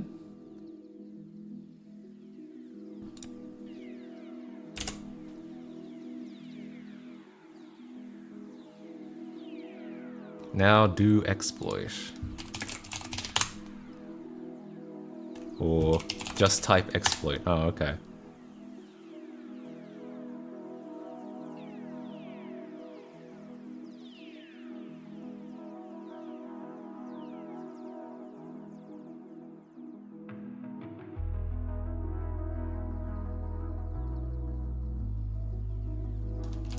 Did that do anything, or? It says it was successful. Oh, it's still doing things. I'm in, am I? Oh, well that was a Did that actually do something? Is this a command prompt now? I guess it is. Oh, type shell. Oh, I see. Okay, now it's a command prompt. So I guess I've gotten access to the file or to the system through this.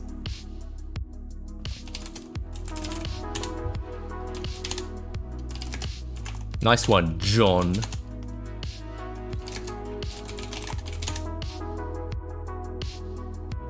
Say the line? Oh, right. I'm in. Apparently, yeah. Alright, well, that's cool. I'm still... I appreciate this. I do appreciate the showing me how to do this and being patient with me. I'm still not entirely sure I learned anything more than I would have learned by doing this one. But I'll keep this in mind as something I can use. Get system. Already running as system. What does that mean? Image magic and grab a screenshot? Do you think I can actually... I guess I could. Do I have to get image magic? Can't I just like... Hang on, can I like get a screenshot with yeah, it's screenshot. Running as NT authority system? How do you know that? That's not what it said. Or are you just inferring that Metasploit can do screenshots? How do I do that?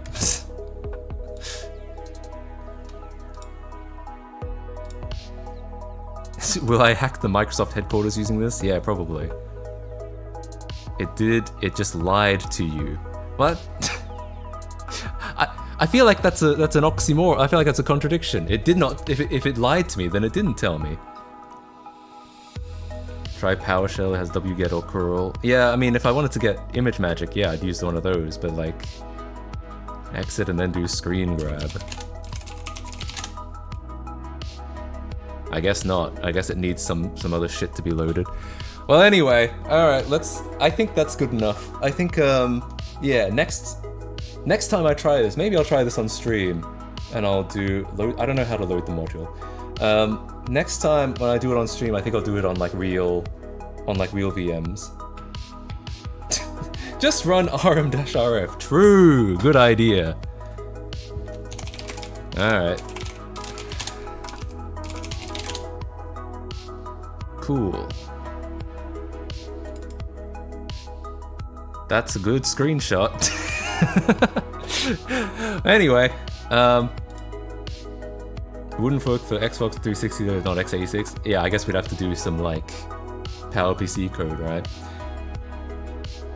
Anyway, well, this was cool. Like I said, I think next time if I try this, if I try Eternal Blue again, I'll do it on real VMs. They have to monitor it off. True, good point. Yeah, okay, cool. We've seen it kind of in action in that case. RDP. No, I feel like I said, I feel like I'll do this again. I'll do it with a real XP VM so we can see it a little better.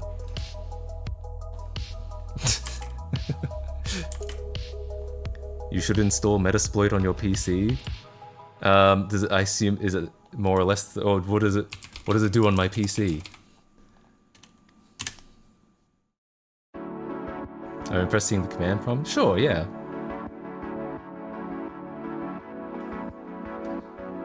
I guess it could be useful to do if I just set up an XP VM and then just use and just do the same thing.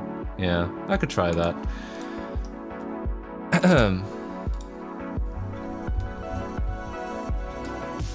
But yeah, okay. Cool. Good to know.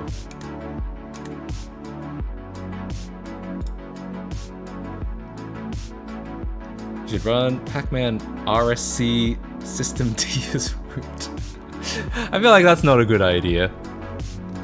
use this exploit to hack your new laptop? No, it won't work on my new laptop because it's not. The new laptop is Windows 11, so it'll have SMB1 off by default. Yeah, I mean, is it still exploitable if you have SMB1 on and then you exploit it?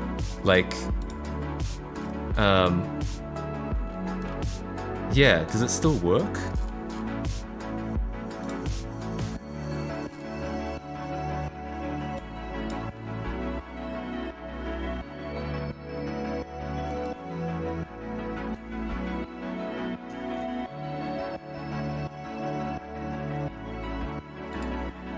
Store the laptop to get delivered. It's actually, I'm downloading it right now. That's what's happening.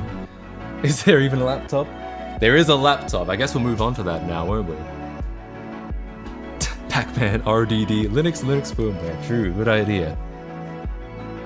The music 3 dB too loud? Oh, I guess it is louder than usual. That's the problem with using like a radio service. They'll vary the volume and you have to keep adjusting for it. What I should do is, I wanted to do this for a while, where I have like the music playlist linked into my bot, my chatbot / overlay, and then people can use like a bot command to get the currently playing song, or even change the song. Maybe I'll have like a channel point redemption where you can turn on like the hard off theme for like a couple minutes or something like that. And I think that would be kind of fun, but I haven't done any of that yet. I don't think it would necessarily be difficult. It would just be it's just extra work to do. And in theory, if I think the hard part would just be, the nice thing about a radio service is you can just like you just kind of let it do stuff. Like, I don't have to keep finding new songs for it, you know? But I do think it'd be fun. Maybe there's like a radio service I can hook into where it'll give me the metadata and I can pass that into the bot. Maybe. I remember I compiled the Linux kernel for my laptop once, forgetting I was running ZFS, instantly reverted that one. Really? What happened then? I actually don't know what I've never used ZFS myself.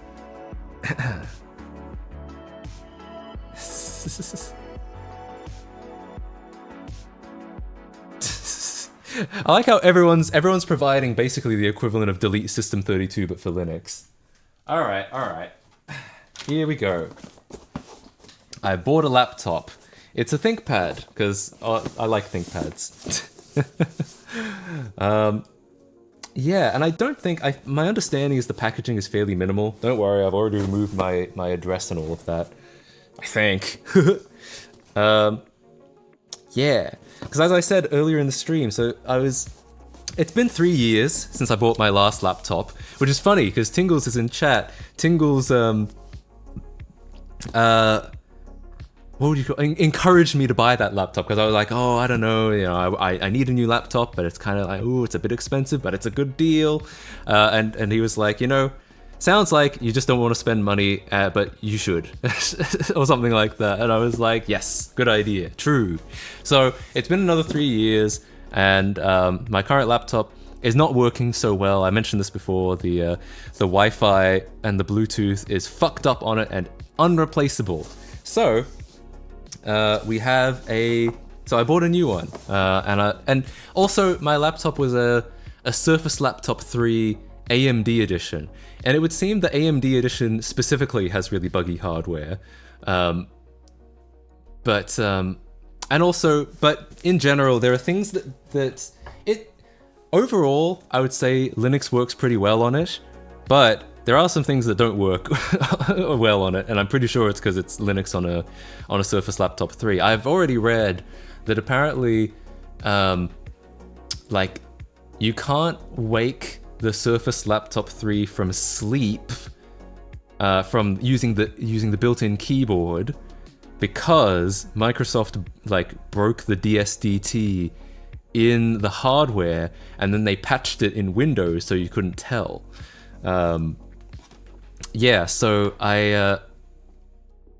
so to get the same sort of functionality in Linux, you'd have to patch it in the kernel there too, I think.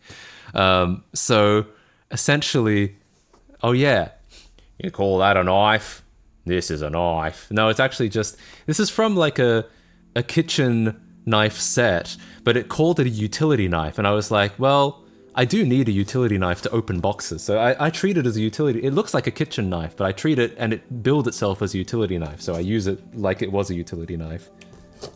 All right, so we're gonna cut some tape here real quick. Hopefully I don't chop off my own ball sack. All right, there we go. I hate this vertical integration between Windows and Microsoft hardware. It reminds me of the dumb Office key shortcut. Oh yeah, wild times.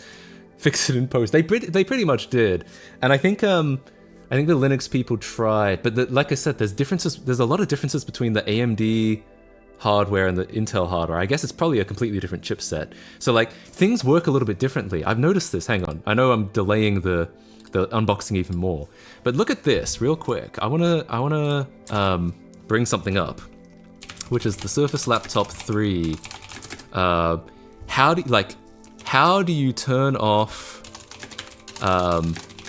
adaptive brightness? So that's when, you know, the screen brightness changes when based on the lighting conditions. I like to turn that off actually because I find it kind of annoying when the lighting doesn't change, but like the light is like it'll be something silly like maybe I'll be sitting in front of a window and I'll move my head a little bit and the sunlight will start shining in a little bit more, and then it'll brighten up a lot because it thinks the room is brighter when it actually isn't. So I tend to like to turn that off and just control the brightness manually. That's just me. I know that most people don't care about that.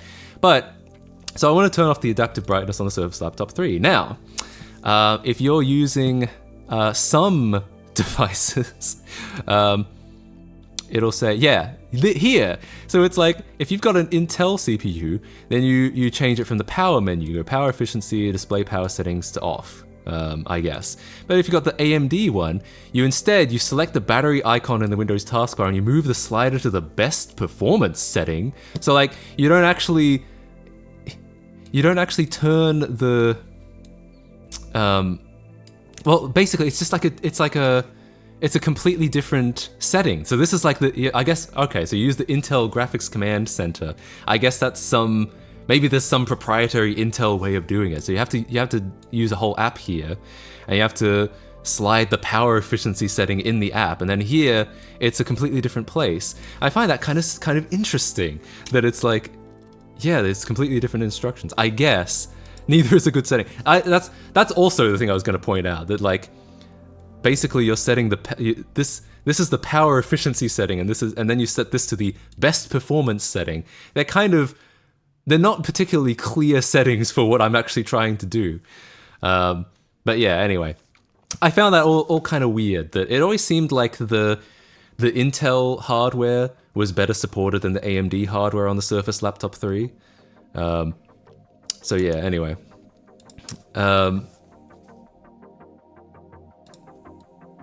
Why are they antithetical to each other? Yeah, pretty much. So I always found that a little bit strange. I think there was some other stuff too. I'm trying to think if I can remember any of it. But yeah, basically something about, and I don't think it's necessarily AMD's fault. My guess is just that they are actually completely different chipsets, and therefore they work really differently. And yeah, now more recently I've been having issues with the Wi-Fi and Bluetooth. Now my understanding is I think I would have gotten a different Wi-Fi Bluetooth card if I'd gotten the Intel version. So yeah, I would have gotten the AX201, but because I got the AMD version, I got some like Qualcomm shit. And I don't necessarily think that it's the card itself that's bad. I could have easily just gotten a bad unit. Like, you never know. You never know what it is, if it's just you, or if it's just your model, or if it's like a design issue. My assumption is just my model, my unit, I mean. This huge unit. Surface hardware is fucked up. They have their own SMC, much like Macs, except the keyboard, mouse, whatever goes via that SMC. Is that why, like, when you install Hackintosh on a Surface laptop, like I did that one time, it's not USB like you'd expect it to be. It's not PS2 either. You have to do some like I2C shit. Yeah. Keyboard and mouse doesn't work. Oh, that's true as well. Yeah. I've run into that too. Yeah. So if you install Windows Windows on your Microsoft laptop, the keyboard and mouse doesn't work until you actually get into the system and it starts installing drivers and updates and all of that. It doesn't work. The keyboard and mouse, you have to plug in a USB keyboard and mouse just to go through the installer. Like, why the hell why would Microsoft make something that their own OS doesn't support out of the box? It has to phone home to the internet to get its keyboard and mouse drivers. Yeah, bunch of bullshit. It's also hell for Linux. Ironically, I almost felt like Linux worked better on the Surface laptop than Windows did. There are some things that don't work well, like the whole waking from sleep with keyboard shit that I mentioned before. But yeah, weird shit. Yeah, Linux runs way smoother on my Surface Pro 7 than Windows. I felt that too, which was really strange. Fuck Microsoft want to get into this. That's what I'm saying. Anyway, so I got a ThinkPad. I believe the ThinkPad, like, I've had a lot of ThinkPads in the past, so they're kind of my reliable go-to. And they tend to be very well supported by the Linux community because they're very popular with Linux people. My Surface laptop has awful battery life under Windows. I love how it just hibernates randomly. Oof, really? That sucks. Windows just gets heavy after a while compared to a Linux install. I found that too. Like, part of the reason I would reinstall Windows like once a month was because even in a month or two's time, it would start to feel like it was just getting a little bit laggy. And I would be like, oh, well, time to reinstall. But I haven't really felt that with Linux. And to be fair, I think that's gotten better on the Windows side. I didn't feel that so much with Windows 10. But also, maybe I just stopped paying attention. Maybe I was just like, maybe I just got old. I didn't have the patience anymore. Alright, so. This is not an Apple product. The packaging is not fancy. It's literally just a box with cardboard packaging inside. And then, yeah, it's just a laptop with a protective thing on it. Completely unfancy, but honestly, I don't care. I appreciate the utilitarian design. Are you gonna Libre boot? I don't think so. I'm not enough of a FOSS fanatic to care that much about the BIOS. Was it a Cyber Monday special? It was a Black Friday special technically. I bought this over a week ago. I think it was not last Friday, but the Friday before, so like 10 days ago. So it wasn't even Black Friday yet, but it was the Black Friday sale. They started early. So, alright, here we go. If you buy from Apple refurb, the packaging is much less fancy. Oh, I can imagine. Alright, so I'm just taking the cloth off. Almost looks like a little pillow casing. And here it is. Hell yeah. About what you'd expect. Every ThinkPad looks exactly the same.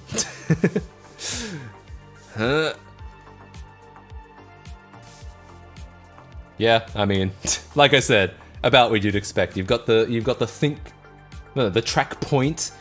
Some people affectionately call it the nipple, as well as a trackpad, an ordinary trackpad. It is a 16:10 screen, which is nice. That was the thing I liked about the Surface Laptop 3. It's a 3:2 screen, so it's got a little bit more vertical resolution. This is not as vertical as the Surface Laptop 3, but it is more vertical than most laptops, which are 16:9. I always feel like 16:9 is great for watching videos, and maybe great for playing games. It's bad for just about anything else. For any productivity, I feel like having that extra vertical resolution is nice. Didn't expect the nipple to still be around. It's basically only on the ThinkPads now. It's kind of the ThinkPads. What would you call it? It's basically the it's selling point. It's its unique selling point now. Its USP. There are some people who are real diehard fans of it. I tend to switch between, when I have a ThinkPad and I have both, I tend to like switch back and forth between them. Signature is probably defining feature, probably, yeah. Seen on some other brands, yeah. The Dell had them on a couple. HP probably did, but like a lot of those are gone now. The ThinkPad is one of the few to like keep it around as long as they have. It's not even helpful for games. It's just the most common aspect ratio, so most things probably work on it. Yeah, I think I could see it on some games. Like there are some games where being wider helps, like it gives you that FOV. But yeah, I think the main reason, the primary reason that we have had to put up with 16:9 screens for the last 10 years or so is because they were able to share the panels between TVs and monitors, and that was cheaper for everyone. Like, because 16:10 was the norm in like the late 2000s, early 2010s, and then they switched over to 16. Everything became 16:9, and now we're kind of crawling out of that now. Yeah. I like the knob as the better nickname for the nipple. I mean, it's all good, right? What do you think? Hey, stop twiddling my knob, all right? Have you used an IBM ThinkPad? Hell yeah. Yeah, back when I was a kid, we had laptops at my dad's work, and he would borrow them so we could like, if we were traveling, he would borrow a laptop from work and we'd install Lego Island on them, which is probably not what we were supposed to do. But yeah, those would be IBM ThinkPads, yeah. Apple still does 16:10. Yeah, Apple was about the only manufacturer throughout the 2010s to consistently keep doing 16:10. And, you know, they probably had the same realization that I've had, which is that, you know, it is better. Like, Apple doesn't care about games. So so they probably were like, yeah, it's 16:10 is nicer for productivity, and we're kind of a productivity company. Yeah, it is a Ryzen 7. So even though I've had issues with the Surface Laptop's AMD hardware, and I had issues with AMD desktop hardware, I read a bunch of stuff online, and basically everyone said there's no real point to getting the Intel version of the ThinkPad. The AMD is cheaper, it's better on battery life, and, you know, not really any worse on performance, unless you need like Thunderbolt 4 maybe. But so yeah, so I ended up going with the AMD one anyway, and it's the what is it exactly? Ryzen's fully matured. Yeah, so I figure I won't have any issues with this. Let me double check, because I basically got the highest pre-configured model. I could have like BTO'd it, build to order, like customize the hardware more, but I figured if I did BTO, it would have been like 33% more expensive for the same hardware, and I only would have tweaked like a couple things. Like I might have gotten a better screen, but like I kind of figured if I wanted to down the line, I could replace the screen, and it would probably be cheaper than like doing it BTO, and I also probably would have had to wait a lot longer for the BTO model. So yeah, let me get the specs for you if you're interested. I guess I could power it on. Why don't I just power it on, and it can tell you the specs. All right, here you go. First boot, guys. You ready? Thunderbolt 4 now open. USB 4 is the same thing, basically. Yeah, probably. I haven't really kept up to date because I don't use Thunderbolt for anything. All right, here we go. I'll probably have to plug it in, honestly. It probably doesn't have any battery life in it. Yeah, let's plug it in. Specs would be on the box. Oh yeah, they are on the box, actually. I forgot.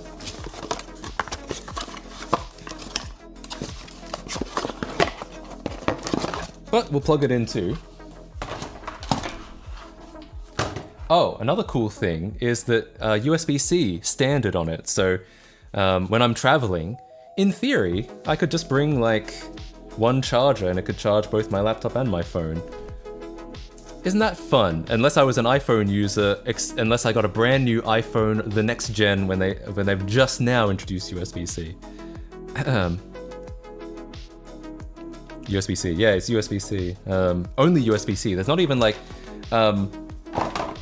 some computers have both, like they charge off USB-C or their own proprietary connector. This is just USB-C. The ports on it, if you're curious, Ethernet, that's still useful sometimes. I mean, I won't be using Ethernet most of the time, but sometimes, every now and then, there's a time you do need to hook into like wired networking. 2 USB-C, full-size HDMI, which is great. I've gone into rants before about how I've been traveling with my laptop, and I'll make sure to bring the USB-C to HDMI adapter so we can plug it into like a TV or whatever, and then we'll get there, and I'll realize I brought the wrong one. It's a USB-C to like DisplayPort or something. I'm like, ah, fuck. So you go to Target and you have to buy a new USB-C to HDMI adapter, and it costs like fucking $35. I'm just like, oh. So I'm really happy about full-size HDMI. I love HDMI. I love full-size HDMI. And then of course your USB-A headphone jack, another USB-A on this side, security lock, smart card reader that's not actually a reader, it's just like, I didn't actually get the smart card reader. So yeah, cool. I think this actually has the fingerprint reader as well, which might be cool. Though I've heard that that's a pain to set up in Linux, so I don't know if I'll actually use the fingerprint reader. We'll see. The Target adapter. Yeah, I was so annoyed. Like, just standing there and staring at the adapters and being like, fuck. Like, I want to play games. Like, I brought the laptop so I could play emulator games on the TV. I really want to do that, but I don't want to spend that much money on just on a dongle. Like, for God's sake. All right, anyway, so we're gonna plug in my laptop. Any reason not to go with a framework laptop? Was just out of budget. Yeah, more or less. I kind of looked into it and I just figured that, yeah, for what I wanted to do with it, I'd be fine with like saving money and getting the ThinkPad. Talk about your dongle, guys. Dongle reveal at 1,000 subs, okay?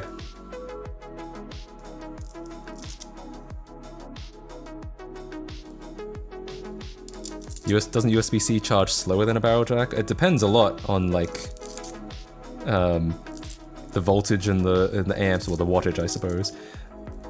Sorry, I'm having an OCD moment. I'm like, there's this Velcro cable tie thing, and I'm like, oh, I'd better roll that up properly. Even though it doesn't matter at all. I just don't want, I don't want to. There we go. Clean, nice and rolled up. Okay. All right, here we go. Plugged in. Is there a light on it? Yeah, there is. There's a little orange light. All right. Now, first boot. Here we go. Hey, there we go. Nice.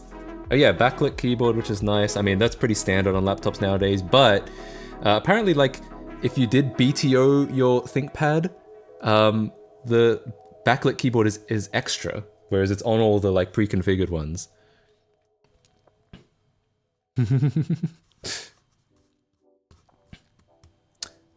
I always guessed laptops stuck with barrel jacks for so long because it was better at high wattage than USB-C. I think the reason they stuck with them for so long is more because they're much cheaper. Like, USB-C is expensive to implement. Oh, here we go. It's doing shit. I assume it'll boot into Windows 11, which I will not use because I'll be replacing it with I'll be replacing it with Linux. Sorry, my body even rejected saying it. I couldn't say Arch. Here we go. Yep.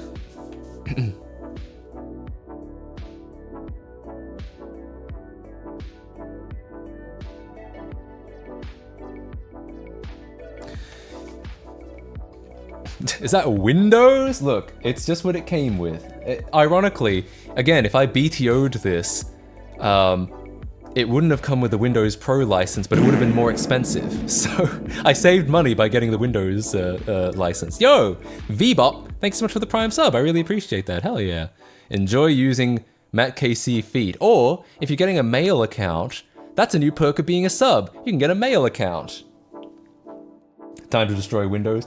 Yeah, I mean, honestly, what I'm just gonna do is I'm just gonna clone my current Linux install right across, because Windows doesn't tend to like that when you just like move it between hardware. I think it's better at that now than it used to be in like the XP or Windows 7 days. But I find Linux doesn't really have that issue and macOS doesn't really have that issue, so I'm just gonna copy it straight across and just use whatever I'm using now. So you're telling me you wasted £100 of the price tag on the Windows install? Shame. I mean, technically, yes. But I also, again, I saved money practically because it would have cost more money to custom build it without the Windows license. Yeah. Mail account. Yeah, it's either it's a mail account or it's an email account, which is kind of like male and female, right? Thank God the Windows OOB doesn't have Cortana talking anymore. Hi there, I'm Cortana. Oh yeah, you gotta bypass NRO. Man, I do that shit all the fucking time. I love bypass NRO. Wait. There we go. Ooh. I do like the keyboard actually. I can feel that it's got lower travel. I've heard people mention that the newer ThinkPad T series has lower travel on the keyboard, but it's still, so far, still feeling pretty good. Female, go make a female account. Shift F10, yeah. Yeah, I remembered eventually.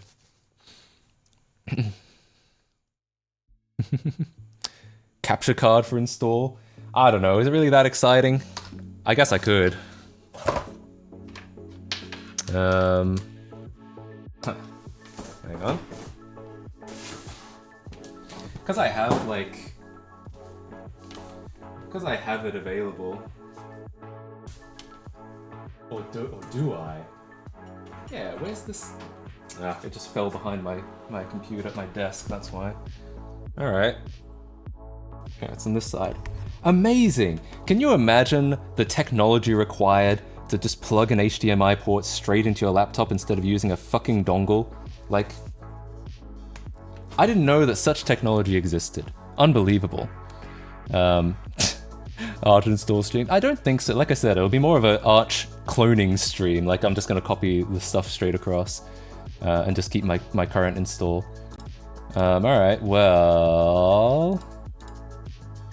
Oh. Well, kind of. It's a little bit squished, but, you know, that might just be something about how the, Oh, I wonder why it is, actually. I assume that's just a capture meme, like...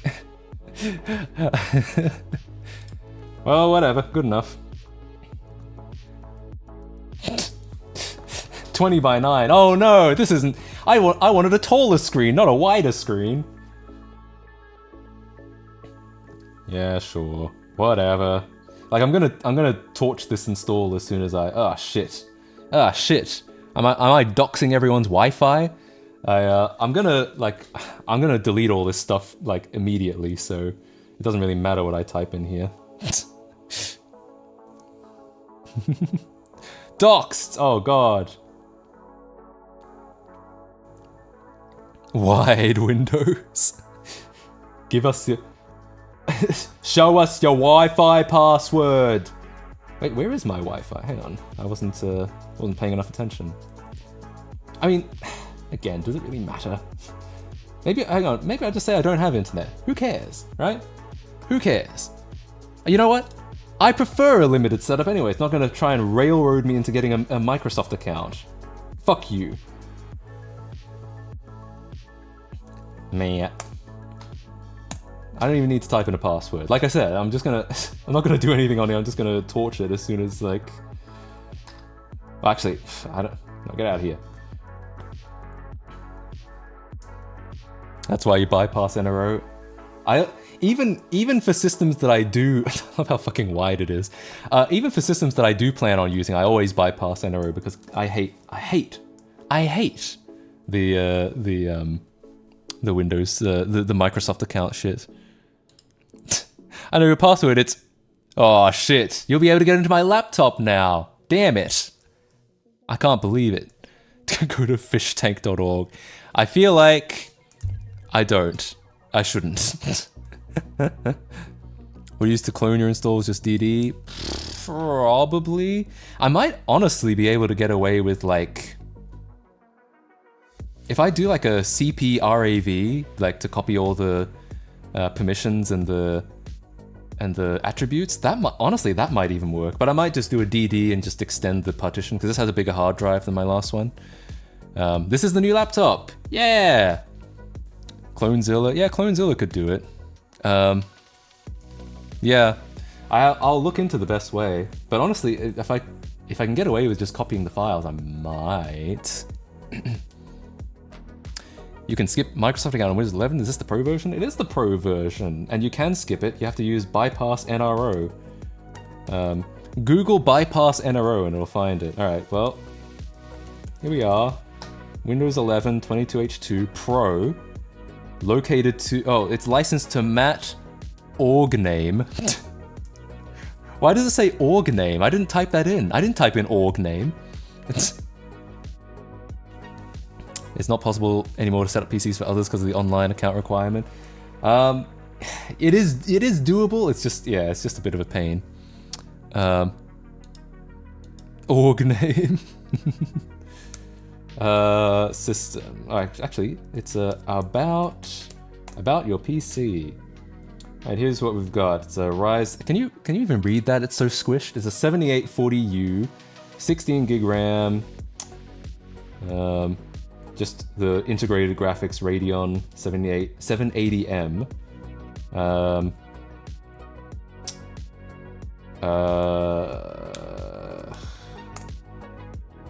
Is there anything else worth talking about? Probably not. How much is the hard drive? I think it's half a terabyte? Yeah. 474 gig. It's close enough.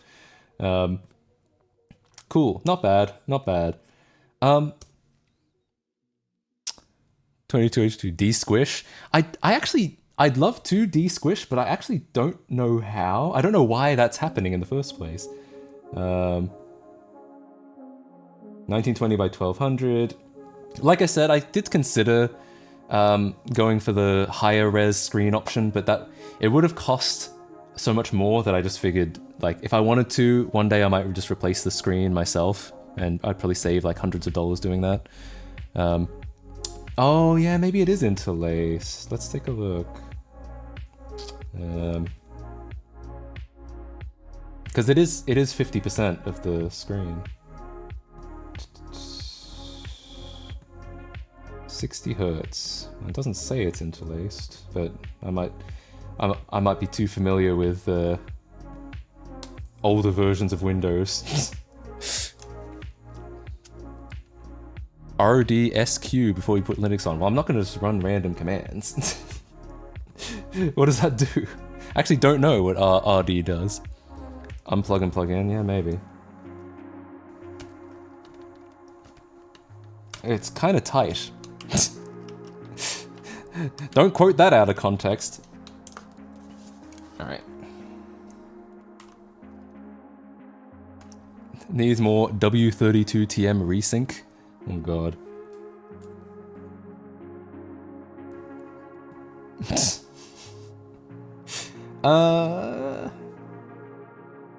Yeah. Yeah, I don't know. I don't know why it's squished on the capture. Interlacing is a good theory because it is like literally 50% height. I can tell it's 50%. But I don't know why. I can't see any setting in it that's like says it's interlaced. Display settings. Yeah. No idea. I've seen this happen on AMD GPU with a Beamer before. Interesting. Do I need to? Maybe I need to install like the AMD software, and then in there it would have. Do I have that installed? Oh, I do have that installed. Cool. Maybe it's somewhere in the AMD software. It's the average American's aspect ratio. What, really wide? What are you trying to say there, huh? I don't care about any of this. Okay. Wow, a whole gig of VRAM. Is that separate? Or is that? I would assume it's shared, but it's like I don't know. Anyway, display 2. Okay, here's the capture. Shared. Yeah, I would assume it's shared, but it just the way it worded it seemed like it wasn't. Maybe if I do 8 pixels per channel, 8 bits per channel. Nope. Display specs? I don't know any of that. FreeSync? No, not supported. Virtual Super Resolution allows applications to render at resolutions higher than the display's native pixel grid. I don't think that's related. GPU scaling? Maybe? Like maybe if I turn on GPU scaling it'll work? Nope. Integer scaling? No, I don't think so. Full panel? No. Yeah, I don't know. Imagine if this is one of those things that like gets fixed just by installing Linux. Yeah, weird. It's progressive, is it? Is that what it says? I didn't see it. Oh, in the display specs. Oh, you're right. Yeah, it says progressive, so it can't be interlaced. Ostensibly. Well, strange. How progressive, I know. Well, who knows? I guess I can just fake it in OBS, right? I can literally just, like...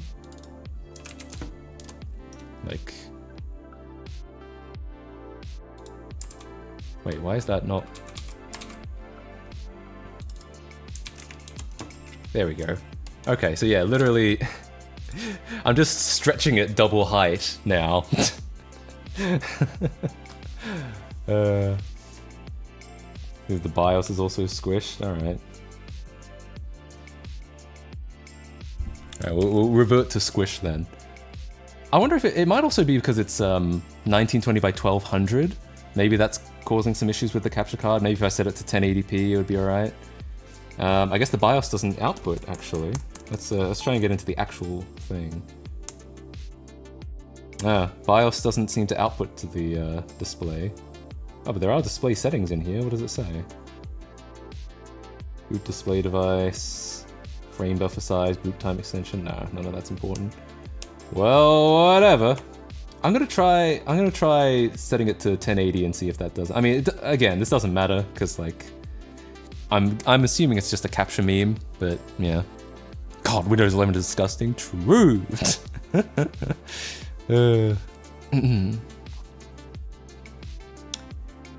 Defeat the purpose of even streaming it. So setting it to 1080? Yeah, maybe. Only output HDMI. Extend. Yeah, we can try some stuff like that. Alright, so if I set this to 1080. Display resolution.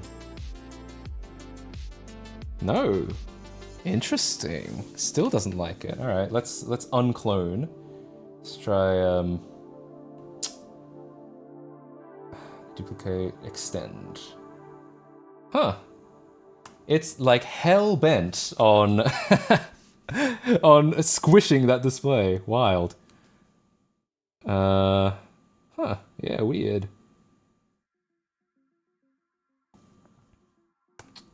Yeah, this is still running at 1080. Alright, what if it's like 720? No, still. Huh. I don't know what's going on there.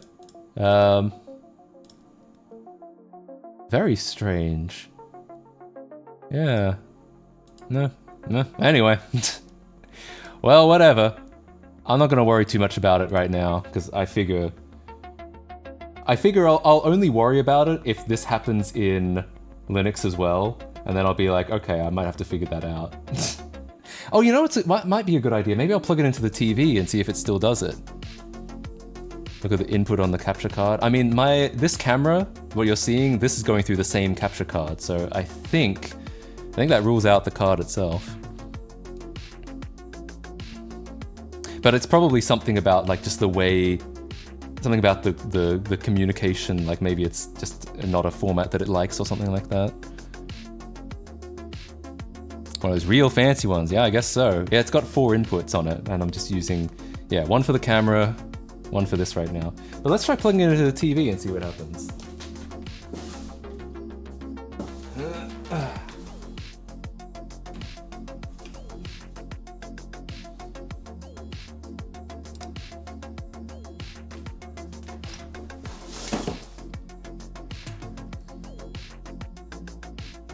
Alright.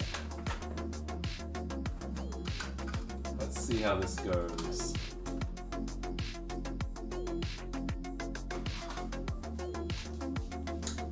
Where'd my chair go? My chair is always rolling around without me because I'm like, the floor is not even. So it's always going somewhere. Alright. In theory, hang on, let me get this box out of the way. There we go. This wasn't in all the way.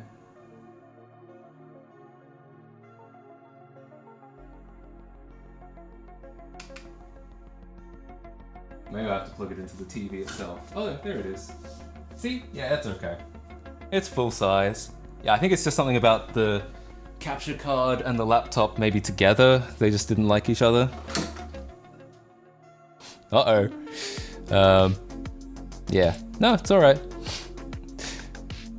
When are you getting a cat so we can have a cat KC cam? I don't know if that'll ever happen, really. Alright, well, can't complain. Like I said, I'm just gonna... I'm gonna fuck this Windows shit off pretty soon. But yeah, I mean, seems pretty good. Oh, I like it. I mean, again, you can't... It's hard to complain about a ThinkPad because they're all basically exactly the same. iGPU, or it's dedicated. It's the integrated AMD whatever. So it's Radeon something M, you know. Radeon 780M, yeah.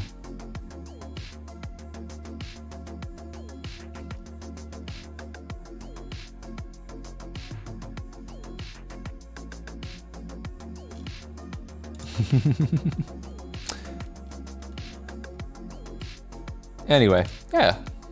I'm gonna fuck Windows. True. I'd fuck Windows. I'd marry Linux. Actually, no. I'd fuck Mac OS. I'd marry Linux. And I'd kill Windows. Guys, what are yours? FMK, Windows, Mac, Linux, right now. Go on. Go ahead.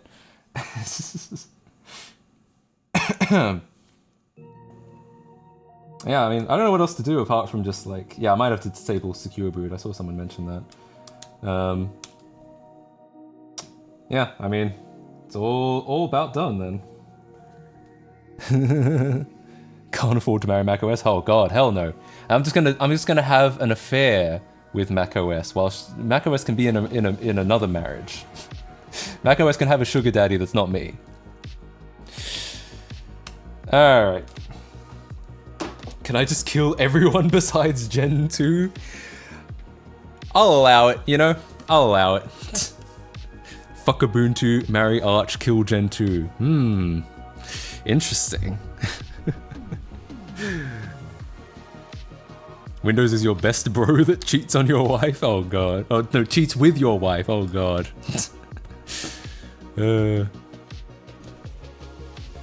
What treatment does GNU Hurd get? Oof. What treatment does GNU Hurd get? I feel like GNU Hurd is like... GNU Hurd is the one that was always interested in you, but the only one that you weren't interested in. And so like, it was the one that you were in school and you were just like, oh man, like everyone I have a crush on doesn't like me back. And then the only one that has a crush on me is GNU Hurd. That's what it's gonna be like, I think. FreeBSD? I have to say, I like FreeBSD. Maybe FreeBSD can be like the best man at the wedding.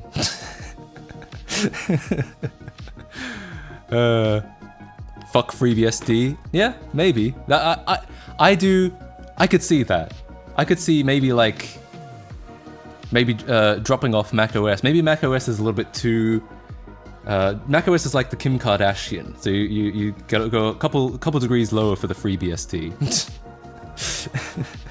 Temple OS, true, good point. Well, Temple OS is obviously the one that you see every Sunday morning.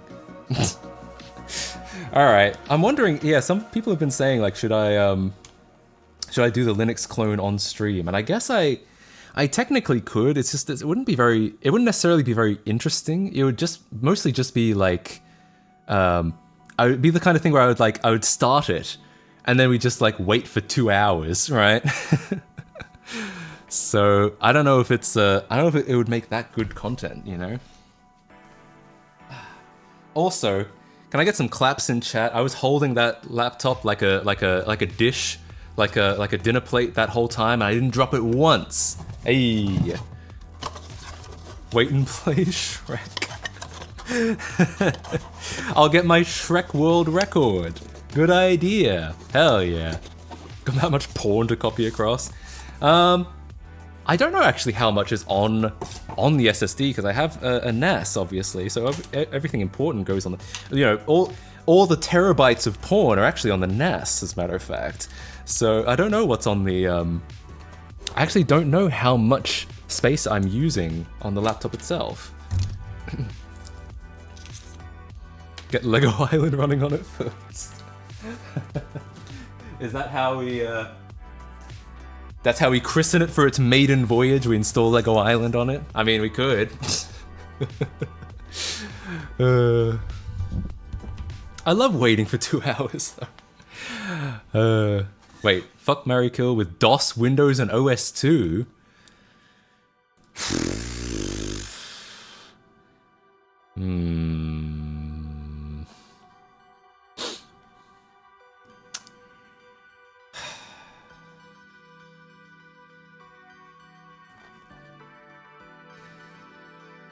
I'm inclined to say kill all of them, I have to say.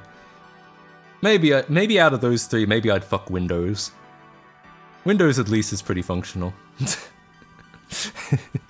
Anyway. Are you gonna clone directly to laptop via SSH? That's always a fun trick with DD. Maybe. That may be something like what I do. I may like boot into a live Linux distro on here, and maybe a live on the other one as well, and then just like copy between them. Yeah, I don't know. I haven't come up with my strategy yet, but it's going to be some kind of copy.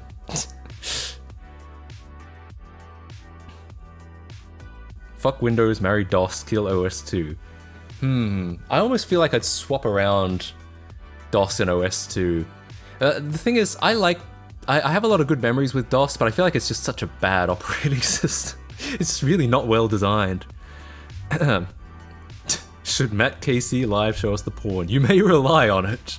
Hey, none of that Windows 2000 bot, alright? We're not releasing the pornography, alright? He showed 2 girls, 1 cup. That's true. That's true. I have already. That's all. That's actually all that porn is. It's just terabytes and terabytes of that.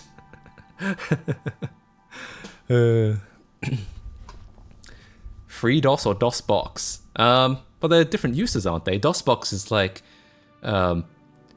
it's more like a.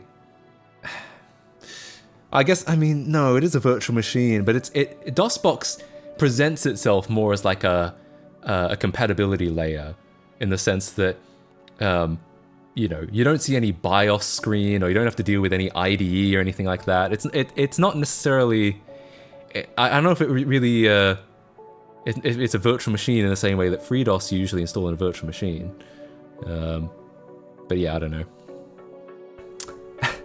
DOS 7.1 by the China DOS Union. I love that distro. Man, I used to use that when I was a kid. And I didn't know any better. I was just like, man, this version of DOS is very flamboyant.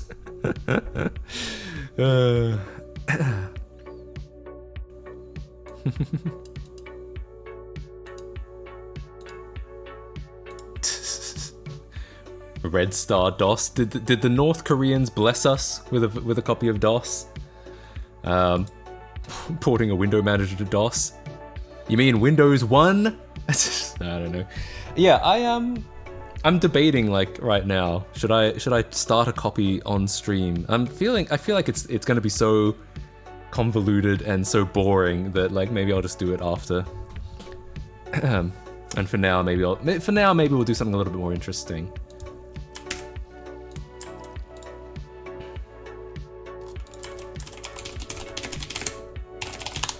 Something I'm curious about is, yeah, install Linux and run Lego Island. Jesus, that's all you need in life. I mean, it's true. You're not wrong. Another thing we could try, something I've been wanting to try for a while, is this. So there's 2 things we could do. I could just do some work. Like I could do some boring Lego Island or Burnout 3 stuff. I really do need to do some Burnout 3 stuff, I'm not gonna lie. That could actually be kind of interesting. Or If we want to make it, if we want to do a little bit more fun, back to 360 hacking. Yeah, I mean, one of these days. Well, I don't know if I want to adopt a new project like right now, you know. Burnout 3 port when? True. Good question. I feel like I need to start. I want to start working on that like now. Burnout. Yeah, I know. I want to start working on that like ASAP pretty much. But I don't want to. I want to make sure I get all my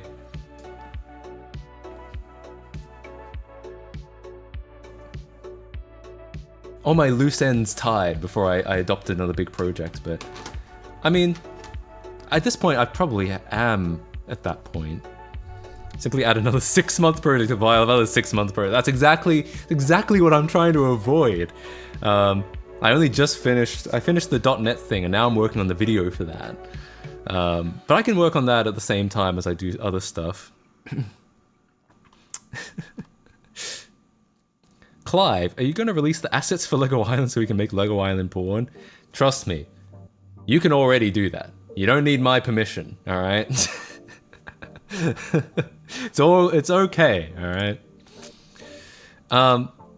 Another thing I'd love to try, and we don't have to necessarily do this today, but apparently Perfect Dark, ooh, that's not Perfect Dark.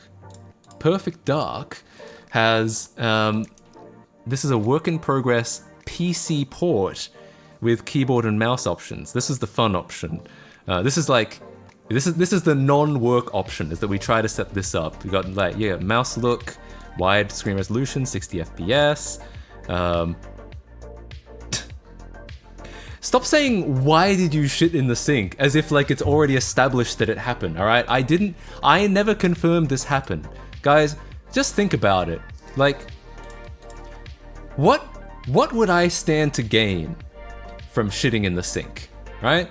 Why would I do that, okay? What would be the benefit to me doing that?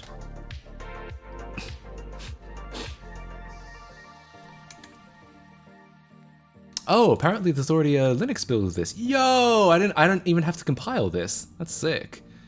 Was it your sink? It was my sink, and there was feces in it, but it wasn't mine, right? Well, it might have been mine, but I didn't do it. This was a story I told a while back on stream where I'd woken up and my sink had like some residue on the bottom. Something had this has happened at 2 apartments back to back, where water has just like seeped up from the sink. Like, what do you call it? The sinkhole. Water seeps up, sewage water of some kind, and like then it goes back down, but it leaves like a layer behind. And it could easily, it's probably sewage, which is probably, at least a little bit defecation. And I don't know whose it is. It's possible it could have been mine, because it is my bathroom, but I didn't shit in the sink. If anything, the shit shat itself into the sink, right? Doesn't that make more sense, you know? The sink shitted me. Yeah, I was thinking that. I was like, are you shitting me, sink? Okay, so I need SDL2, alright. Be thankful it didn't explode out the sinkhole. I am thankful of that, you're right. Oh, interesting. Hang on, is this already in the AUR? Do I have to worry about this? Do I have to actually do anything about this myself? Here we go. I knew it would be in here. Yeah, so I don't know, and this has happened this is not the only apartment this has happened at. I want to say, at my last apartment as well, the one where I had the big couch behind me, this kept happening there too, where it would happen in the tub, not the sink, where this brown yellow liquid would flow. Oh, one of the 32-bit version, that makes sense. This brown yellow liquid would seep up from the bottom, and I would be unable to shower, obviously, and then eventually it would go away. I'd hear like maintenance people outside like yelling and running around, so obviously this wasn't just me, and then eventually it would go away, And like, that's cool, I'm glad it's gone, but also then it would just leave behind a little layer of filth that I would have to clean off every fucking time. And so this has happened to me numerous times. And yeah, it's just like, now I have to figure out what it actually installed. Yeah, this has happened to me numerous times. And oh right, it didn't finish, it needs the ROM, true. And so, yeah, and so I don't know why this keeps happening, but the moral of the story is, I did not shit in the sink. It wasn't me, alright? It might have been my shit, right? I cannot confirm or deny that, but it wasn't me. I didn't do it, okay? It's a curse because you left the couch behind. Nuh-uh. I do miss that couch. That was a little sad to give that away. It's just, it was so big. Like, it's the kind of couch that would be great in my, 5-bedroom, 2-story house. But I don't have one of those yet. My bad. It's true. Why don't I have one? But because I don't, yeah, I just I couldn't really justify having it anymore.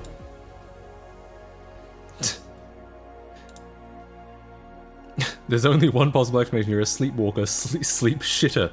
No, that's not the only explanation. There are other possible explanations, okay? I didn't do it, right? It wasn't me. It might have been mine. I don't know. But it wasn't me, right? Right? Do we all you all understand that? Is that a classic Macintosh in my background? It's a no, you can't see it in the close-up. It's a it is actually. It is a Mac classic.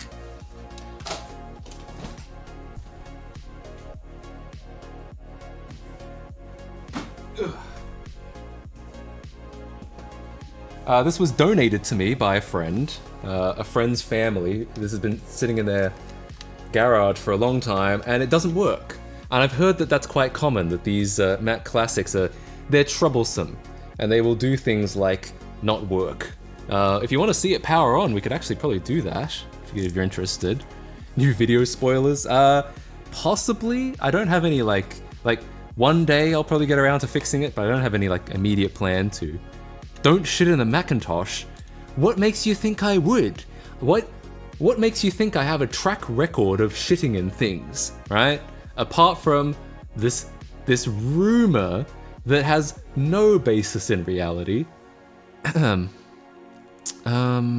so I need to find where to put this ROM. I need to give it this name. All right. Oh, yeah, if you were wondering what I was doing, I was downloading Perfect Dark. I mean, buying it legally. So, anyway, we've got it now. But I don't know exactly where to put it. It says local. So can I put it just, like, anywhere? Or do I have to put it in the like, yay cache? That's probably actually where I have to put it. Let's see. .yay, or is it .cache? Yay. Perfect Dark. Yeah, I probably have to put it here. Alright, let's try that again. Guys, we know who shit in the Game Boy. No, no one shit in the Game Boy. It was syrup, apparently. That's what I was told. Alright, anyway. The Mac Classic. If you guys actually want to see it power on, we can probably do that, honestly. Because I can just plug it in and we just do it. Nice, there it is. There it's going. Okay, so I'll get a power cable.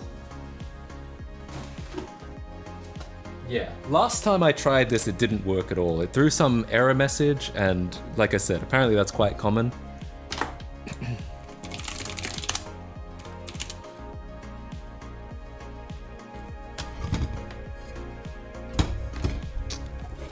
Okay.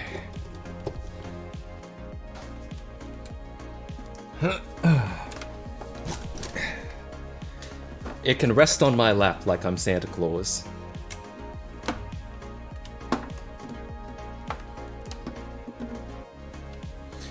I'll get all the radiation this way. Alright, here we go. Alright, Mac Classic power on.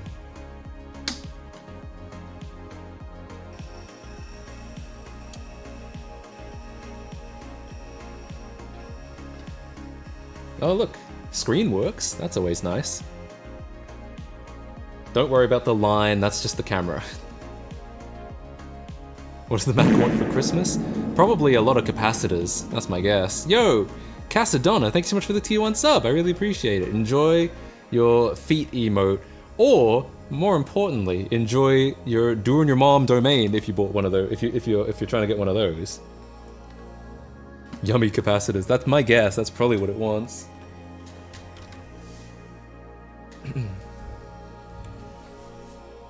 Mac Classic Daily Driver Challenge. Well, I'm gonna have a real challenge if it's like this the whole time. No bong? Apparently not. Yeah.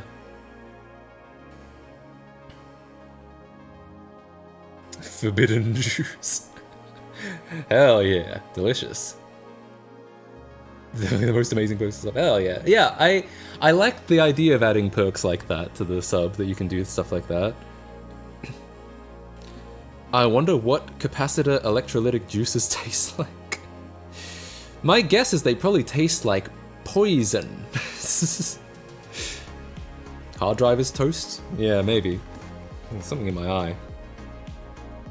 Possibly. I have no idea. I've never tried to open this or tried to like.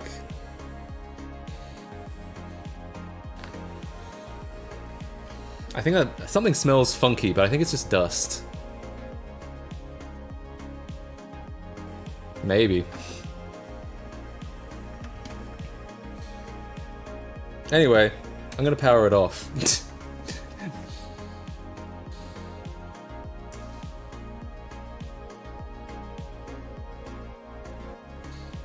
There's definitely something. There's a strange smell coming out of that. You know what it smells kind of like? True. That's what it smells like. Is this your new laptop? It is. It actually is. Do you like it? Just got it. Just picked it up from the Circuit City today. Excellent. That's the smell. Yeah, it smells kind of... It must be a capacitor issue, I think, because it smells kind of fishy.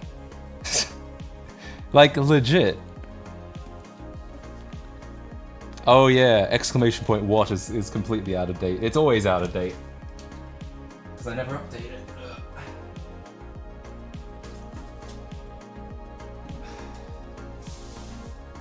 Well, that's strange. That's the smell of the reefer cap incinerating itself? Yeah, you're probably right. Yeah, my guess is that, yeah, caps make sense, so I'll probably have to... I'll probably just go through and have to replace them all at some point.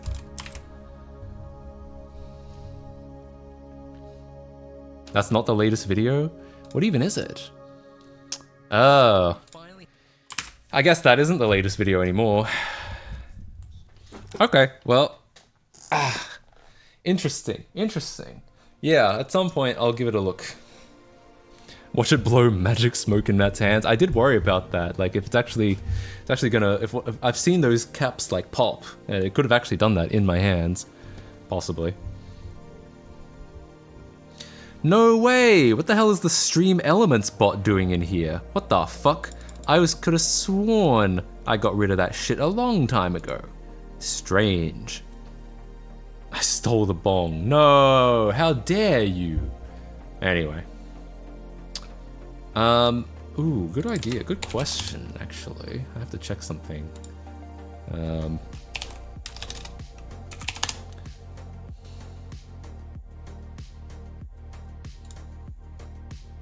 Okay, cool. Alright, I might have to get off in like 45 minutes. But that's okay. What is Stream Elements doing in here?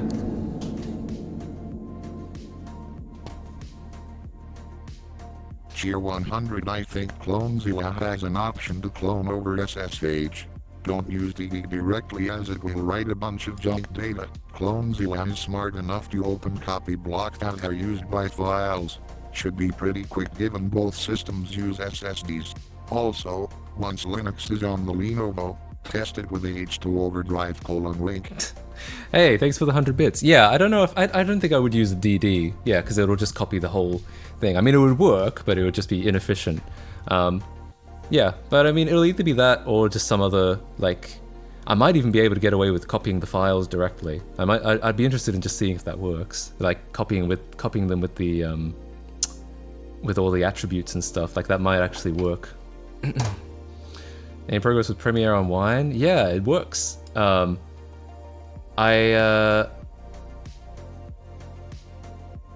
Yeah, I'm gonna make a video about that, but yeah, it pretty much works now. Who's asking? Yeah, possibly. Like, as long as the file system is the same and the bootloader is set up correctly, I think that would probably work. Because, like, everything on, that's the whole point of Linux, right? Everything's a file, you know? But if it doesn't work, then yeah, I'll probably use something like Clonezilla. Oh, is this done? Perfect Dark.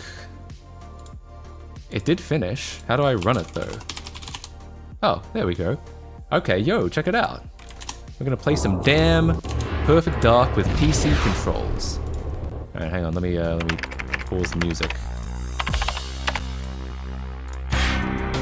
Jeez, everything. I don't think I'd bother with that because that'll just make it slower for no real reason.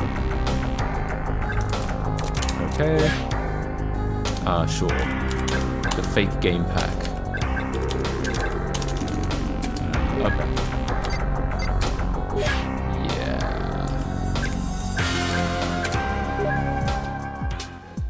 UIDs and stuff would be wrong if you copy. Yeah, maybe. This, oh, hang on. Hang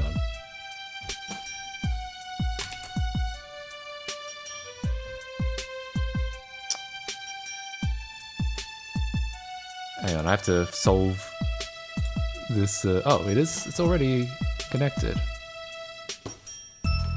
In theory.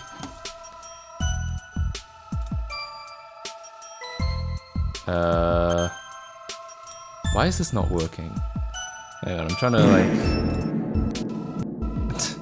Thanks for the 100 bits. Cheer 100E.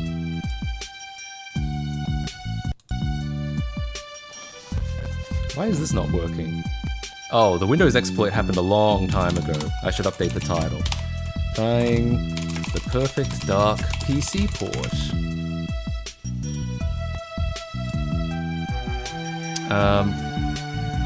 Why is this? Hang on.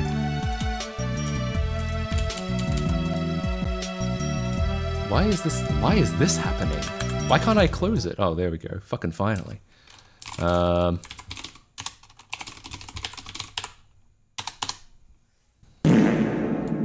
Yo, thanks for the 100 bits again. Strange. And hang on, I don't know why this mouse isn't going through.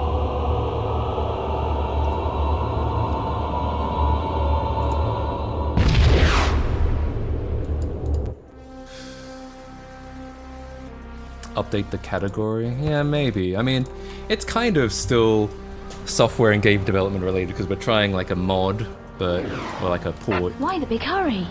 If Dr. Carroll is not extracted tonight, Datadyne will put him through mind conditioning, and we'll lose our best chance of finding out what Datadyne are up to. Are they all expendable? Don't joke.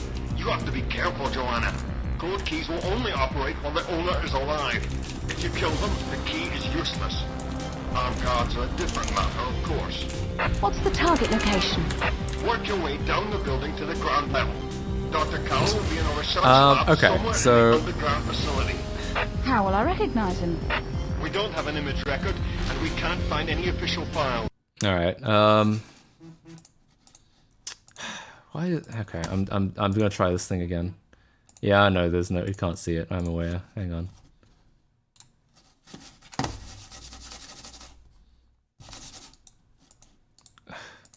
I've never seen this happen before, so I've like given... Is it? Hang on. Maybe my mouse is like fucked up. Like the mouse won't move.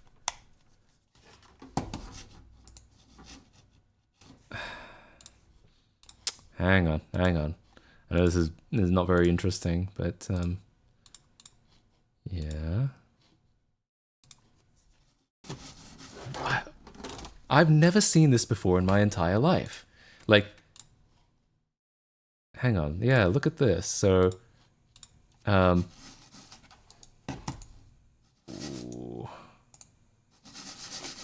Like, I'll move the mouse and it's like, what is this? Like, what am I even looking at? Like, why is it doing that? Hang on. Okay, hang on. I've never had this problem before. Or unless it's like, is this possible? No.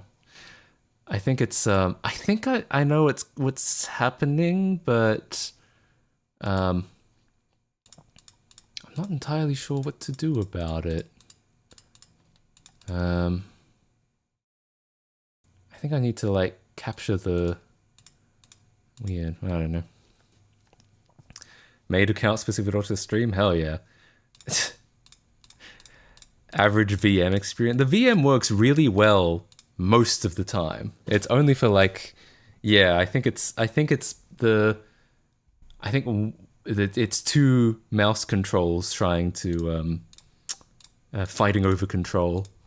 I have to try and figure out how to stop that from happening. I feel like I've gotten this working before, but like the way I fixed it was what I just did, and it's not working this time. So I don't know. More like unperfect dark. That's what I'm saying.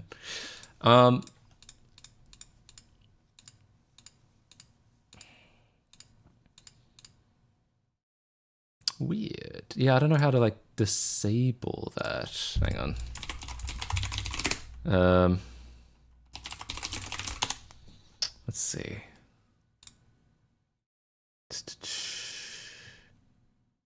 Yeah, I've already done that. I've already done all of that. Whatever. Anyway, yeah.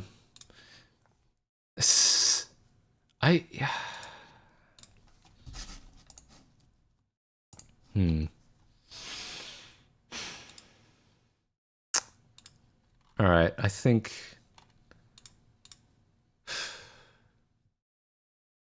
what I can probably do is going to be an imperfect solution. Yeah. Oh, that's strange.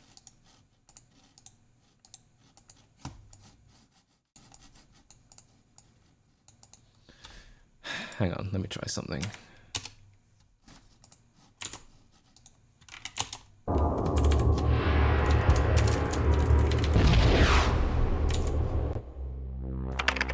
the hell is this? Why did it do that? Oh god. Alright, hang on. Let's see.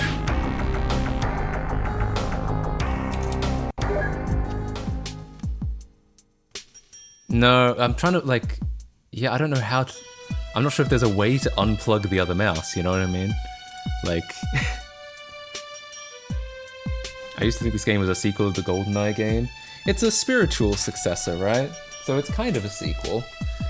Alright, well, I don't know what else to do except for to just use a controller instead. I don't know how to unplug the other mouse, like from the VM, you know what I mean? Like, obviously, physically you can do it, but it thinks there's a mouse there that I don't want there to be there, and I don't know how to, like, get rid of it, you know what I mean?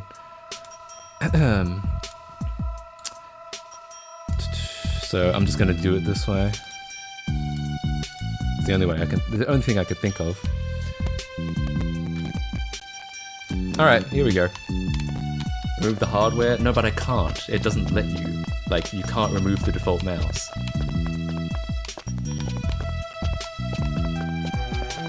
Alright, so I've never actually played this game. I guess we'll go to the oh, we're already at the Carrington Institute. Okay. Carrington is such a British name. You can tell these are British developers. Hang on, I should I'm gonna turn it down a little bit. Come on.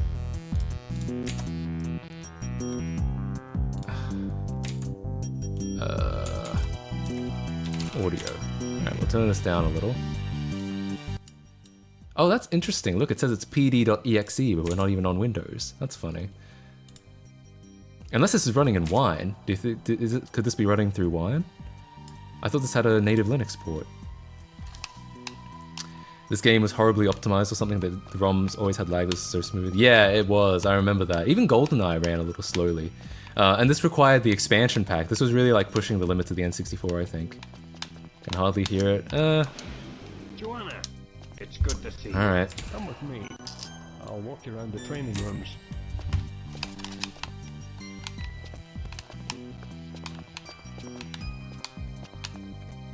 Alright, we're going through the training now.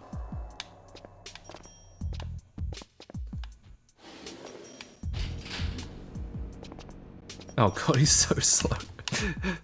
Again, we need Tingles here, because Tingles has actually grew up with this game. I only grew up with GoldenEye, so I don't actually know... I don't know what the, how exactly this game goes. I do know he's walking very slowly. In here Oh, that's cool. You can, so yeah, there's like, the control scheme must be pretty modern, because I can do, crouching with the left thumbstick. Don't you like when NPCs walk slowly when you follow them? I know. Wait, what happened to her head? Wait, she was like... her head was coming off for a second there. The patience for this. Hey there. Hello. Hello. Get the OG Xbox mech game and play it on stream. Don't forget the controller. Yeah, you're talking about Mech Assault? Where do you find PC port? It's on GitHub. You'll need the ROM though. I trust you'll know where to find that. Most of my experiences with GoldenEye, I barely played Perfect Dark aside from a few bot matches on XBLA. Yeah. Oh god. Been watching on YouTube for a while, balancing wires for keyboard stables right now, so I'll be working. Love your stuff. Hey, thanks for the kind words and thanks for hanging out. We're trying out the Perfect Dark PC port based on the decomp. And honestly, I mean, again, I was never super familiar with this game, but it seems to be playing pretty well.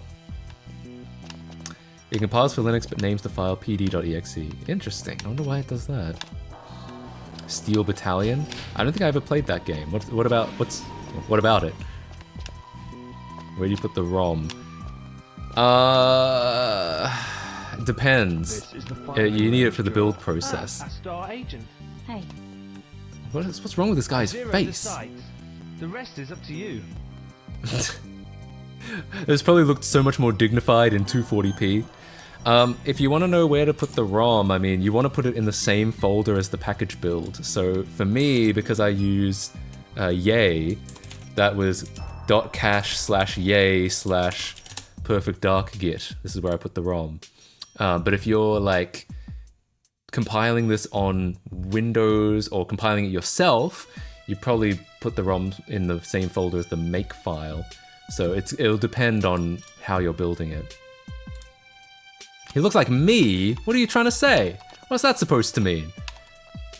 So why is he's built like a hot dog, bro.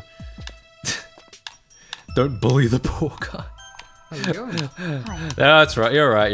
It's not his fault. It's not his fault he looks like... Leave me alone, would you? Oh no, he's even... I'm even pissing him off. No, okay, my bad. Don't you have to be somewhere? Jesus. Alright, alright. Clearly they're overhearing me, I guess. Oh, the guy left, I think. I have to follow him. This corridor leads down to the hangar. Okay, Joe, I'll leave you to prepare for the mission. Oh, finally, alright. Let's go. Get him out of the way. Let's go. I like how this is kind of doubling as a blind let's play of this game, because I'm not, because I've never actually played this before. Oh no! Oh no! This is a lot lighter than I thought it was gonna be. Pew! Oh, we can play pinball with it. Hang on, we can just like... Boom, boom, boom, boom. Alright, can I get in it? Oh, I can. Alright, cool. Pew! Yeah, oh, I can't fit it through any of the doors. Yeah, I can go up here though. Oh, no. Almost. That's fun though. Now I'm actually curious what this looked like on N64. Like, it's kind of bizarre that I'm starting with this version. I don't have anything to compare it to. Alright, well, that was fun. I guess this is training, right? So I'm like learning how to do all this stuff. How do I... Yeah, I know it was 20... I've seen like some footage here and there, but I don't know how, otherwise what the experience was. So it was just like that, but 20 FPS and 240p. Reese's Pieces. You know, I'm actually yet to have Reese's Pieces. I've had a lot of Reese's Peanut Butter Cups, and they're very good. I used to joke that when people would ask me, like, why did you move to America? I would be like, oh, for the Reese's Peanut Butter Cups. But I haven't actually had Reese's Pieces yet. I know they're a favorite of E.T., but that's all I know about them. Very blurry and very slow. Okay, cool. And probably harder to control. Like, you probably didn't have the dual analog. People criticize the dual analog control now, but you probably didn't even have... It was a lot better than what came before it, essentially. Nutella's far better than Reese's Pieces or Reese's Peanut Butter Cups. They're kind of different things, I feel. I do like Nutella, though. Craving anything lately? For some reason, I'd like a good pizza, but that might just be because I might just be like craving, I might just be hungry for dinner, you know what I mean?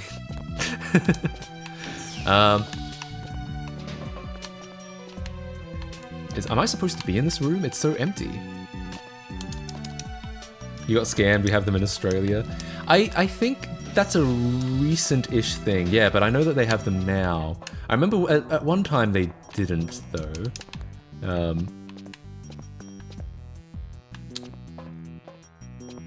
Craving to see the shit in the sink footage. There was no footage. What do you think? I got a documentary crew in here to film the shit in the sink?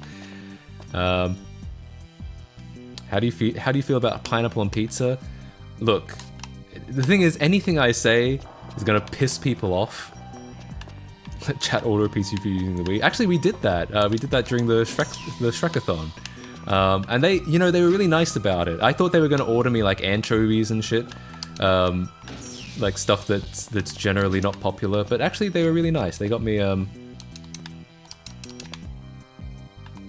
feel like I'm missing something. Like what was I supposed to do? Yeah, they built a relatively nice pizza. It was an expensive pizza, but that wasn't their fault. That's just because Domino's charges out the arse for toppings. Oh, here we go. So yeah, whatever I say about pineapple on pizza is gonna piss people off. But look, you know what? I'll say it. I'll dox myself. When I was growing up, and I think it's just because I've always had like a real sweet tooth. You know where this is going. My favorite pizza was Hawaiian pizza. I would not say that today. I would say today I usually get something with more toppings on it than that. But yeah, I always liked it. So there you go. Sorry, I know pineapple dislikers are gonna be like, no, how could you? But yeah, that's how it was. Here we go.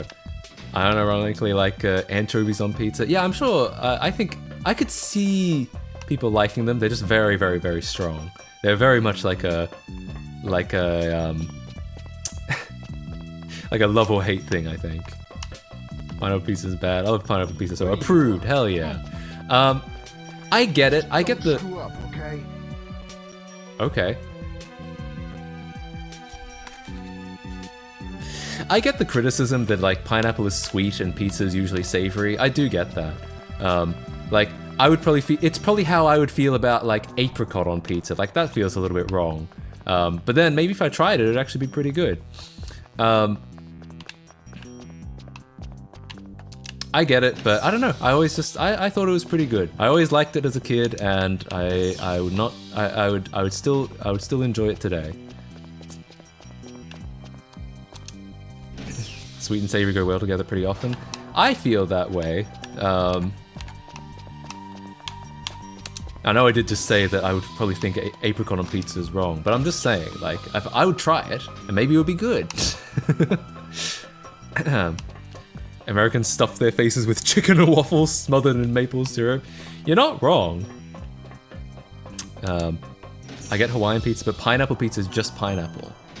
Interesting. I mean, I've never tried just pineapple pizza. Maybe we need to order, like, on stream, pineapple with extra pineapple.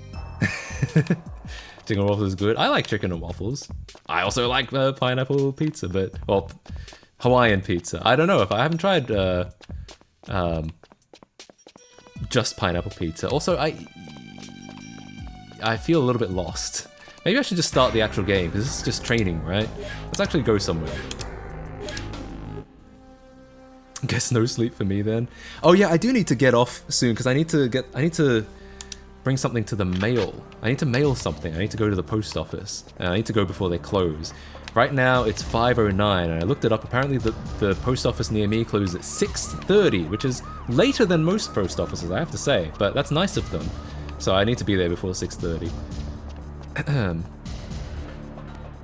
What about your thoughts on black licorice? Again, I am from a... Do I need to kill this guy? He's not bothering anyone. He's doing alright. Oh, never mind.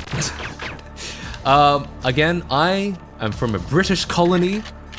I like black licorice. Most Americans I know hate it, but I always liked it.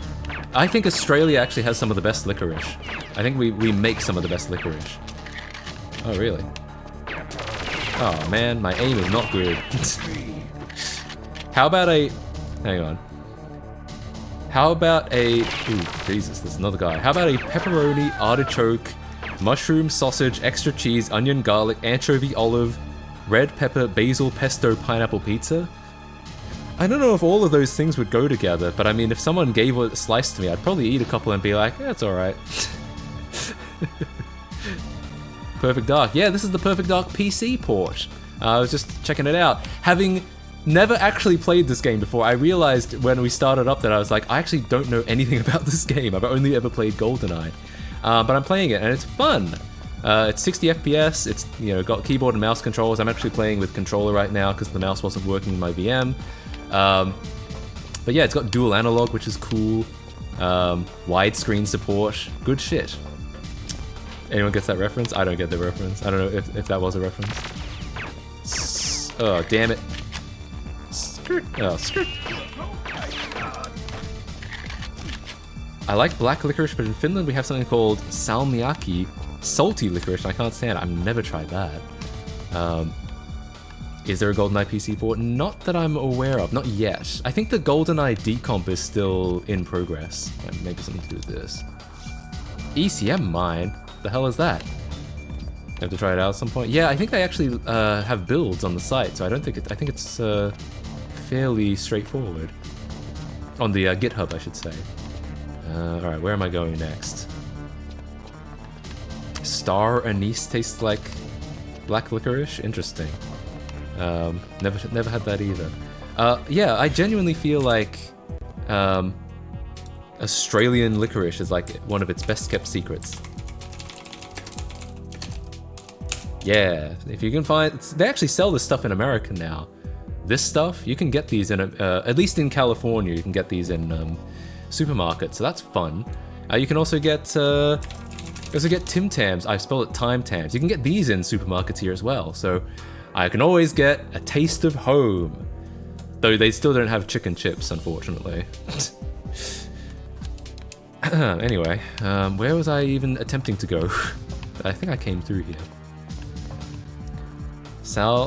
Ooh, Jesus.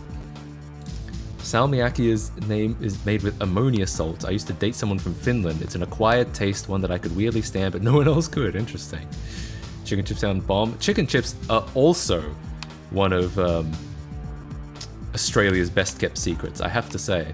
Like, they're chips that taste like chicken. What's not to like? Oh, this is a door. I actually didn't realize. I thought it was like a ventilation shaft or something.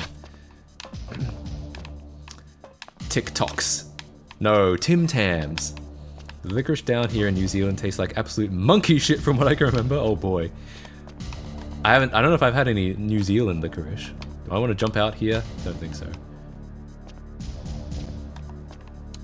Crisps, chips? Yeah, not, well, I mean, actually, we also have, we put chicken salt on fries as well. It's good. Like, it's just, it's salt, but with, like, extra flavoring and seasoning and stuff.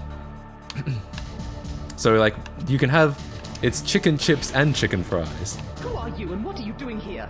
Look out! She's got a gun! Okay, I guess I won't shoot them. They appear to be innocent. You won't shoot me, foolish Chicken child. salt is god tier salt. That's what I'm saying. Bacon salt was big for a while. Really? I never had that. That sounds Canadian for some reason. Let's see how you deal. Every time I went to when I went to Canada, they had like maple syrup and bacon on everything. Wait, something happening? You will regret this Oh. intrusion, girl. Well, in that case. Oh. I guess I wasn't supposed to do this. Oh, was I supposed to put the gun away? That makes sense. That makes sense. Alright. I have absolutely no idea. Well, if I'm gonna fail the mission, I may as well just shoot everyone, right? Oof. That's so violent, the way that her head, like, sucks back, you know? Oof. Well, it looks like I'm no good at Perfect Dark. My bad. But hey, the good news is it fucking works, and it works really nicely. Like, I'm a sucker for any PC port that behaves like, you know, like a PC game should. You know, it's got the dual analog on the controller, it's got the keyboard and mouse control, it's got widescreen, 60 FPS. Like, yeah, I just love that shit, you know?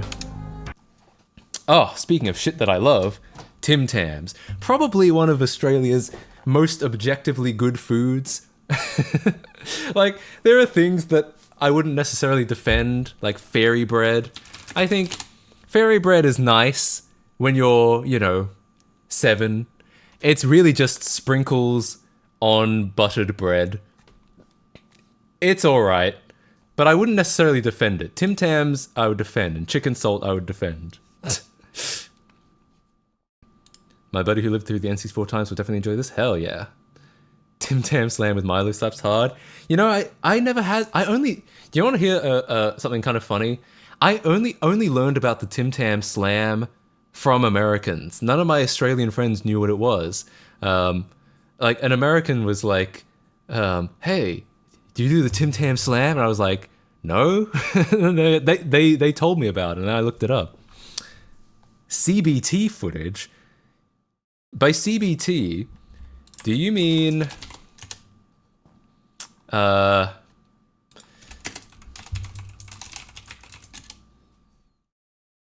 do you mean, like, cannabis? Or do you mean cock and ball torture?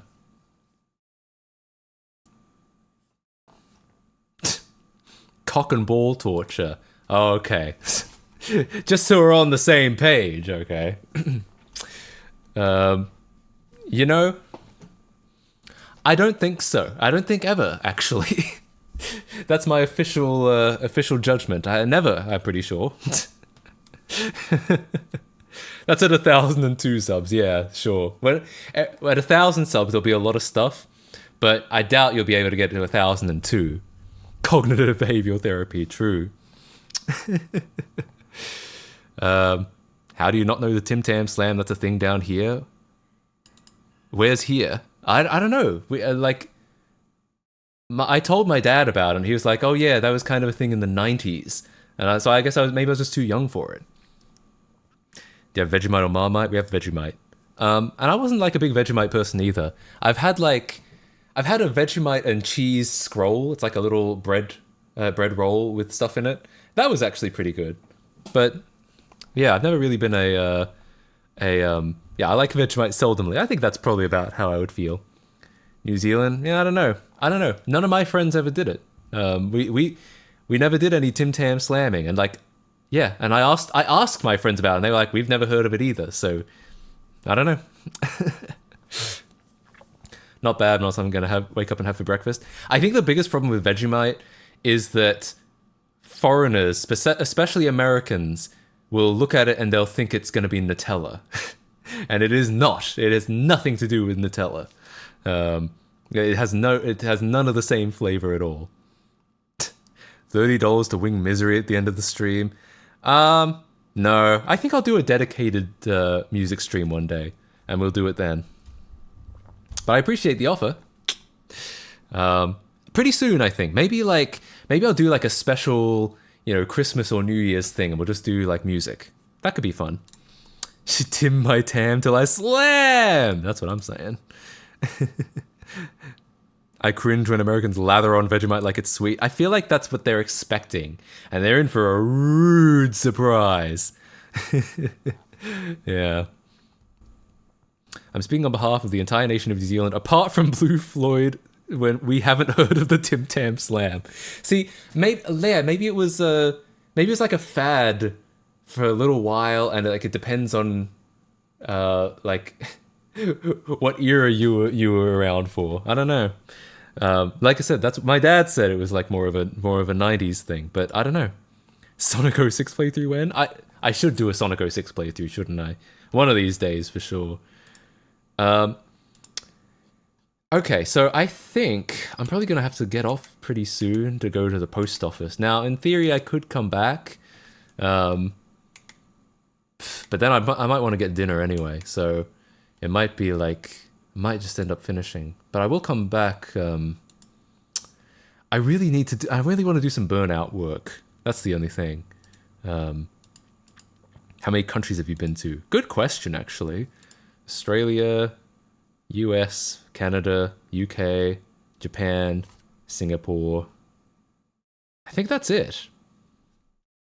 I think so. Oh, well, I was in China for a couple hours, but only on like that was like a layover on the way to Japan. And like, so that we were only in the airport. We weren't actually in the country. Unless you can get access to the original Misery project files, there's no instrumental on the internet, so it would just become a sing-along. Great news. I keep all my project files, so yeah, I might even actually be able to do it fully live, like with a MIDI keyboard going through the same instruments. That would be fun. North Korea, no, not yet, and possibly not ever, because yeah, I don't know if they'll appreciate my presence. You were going to North Korea? No, it's a running joke because I did the Pyongyang Racer stream, and we talked a lot about North Korea, and I did say, the problem with me is that I'm kind of like, how interesting would it be to go to North Korea and see what it's like? But then I put that video out, and I got an email from someone from North Korea saying that, they would really appreciate if I take that video down, actually. And so I thought to myself, maybe not the smartest move to go to North Korea, actually. Fact check the game. True. Yeah, we'll do a side-by-side, like Pyongyang Racer. I'll even get one of those cars, the Brilliance BS6, I think we were driving. Oh, God. Cheer 100. The Democratic Republic of Korea disagrees with your perception of our savior Kim Jong-il. I mean, they clearly do. Yeah, they were like, we appreciate the effort you put into getting this game working again. However, we did not appreciate the way that your chat would make jokes about North Korea, and we also didn't appreciate how you would make jokes about North Korea. And I was like, shit. Yeah, anyway. League Red Star 4. Yo, good idea. Make a Lego Island Trap remix? No, I don't think so. Alright, well, thanks so much for watching. I think I will just head off. But I'll be back pretty soon. Probably on Wednesday if... Ooh. Yo, that's my old scene from the Shrekathon. Yeah, probably on Wednesday. If not Wednesday, then definitely Thursday. And I think we have to put a line in the sand and I have to say we're doing Burnout, okay? Nothing else. Because otherwise, I feel like I'm never going to get around to it. So yeah, I think that's what we're going to do. I'm not going to shit in the sink for the first time or again, okay? There was never a first time, all right? Go get good eats. I will. Thank you. Either way, thanks for the great stream. Hell yeah. All right. Yeah. Thanks for hanging out. Let's see if there's anyone I can raid. Oh yeah. I guess I could send a raid over to Fluffy. Fluffy is a friend of the stream. We went to TwitchCon together last year in a group. And I've been meaning to like collab more with him. I've been meaning to get him on for another Monopoly game. Oh yeah, he played Monopoly with us on my birthday stream. But I've been meaning to get him on for another Monopoly stream, but hasn't happened yet. I'm not good at collaborating with others. All right, yeah, thanks for hanging out. Thanks for the stream. Hey, thanks for being here. Yeah, I really appreciate it. I enjoy hanging out with you guys. I must say. All right, let's go. All right, see you guys in 2 or 3 days. Bye bye.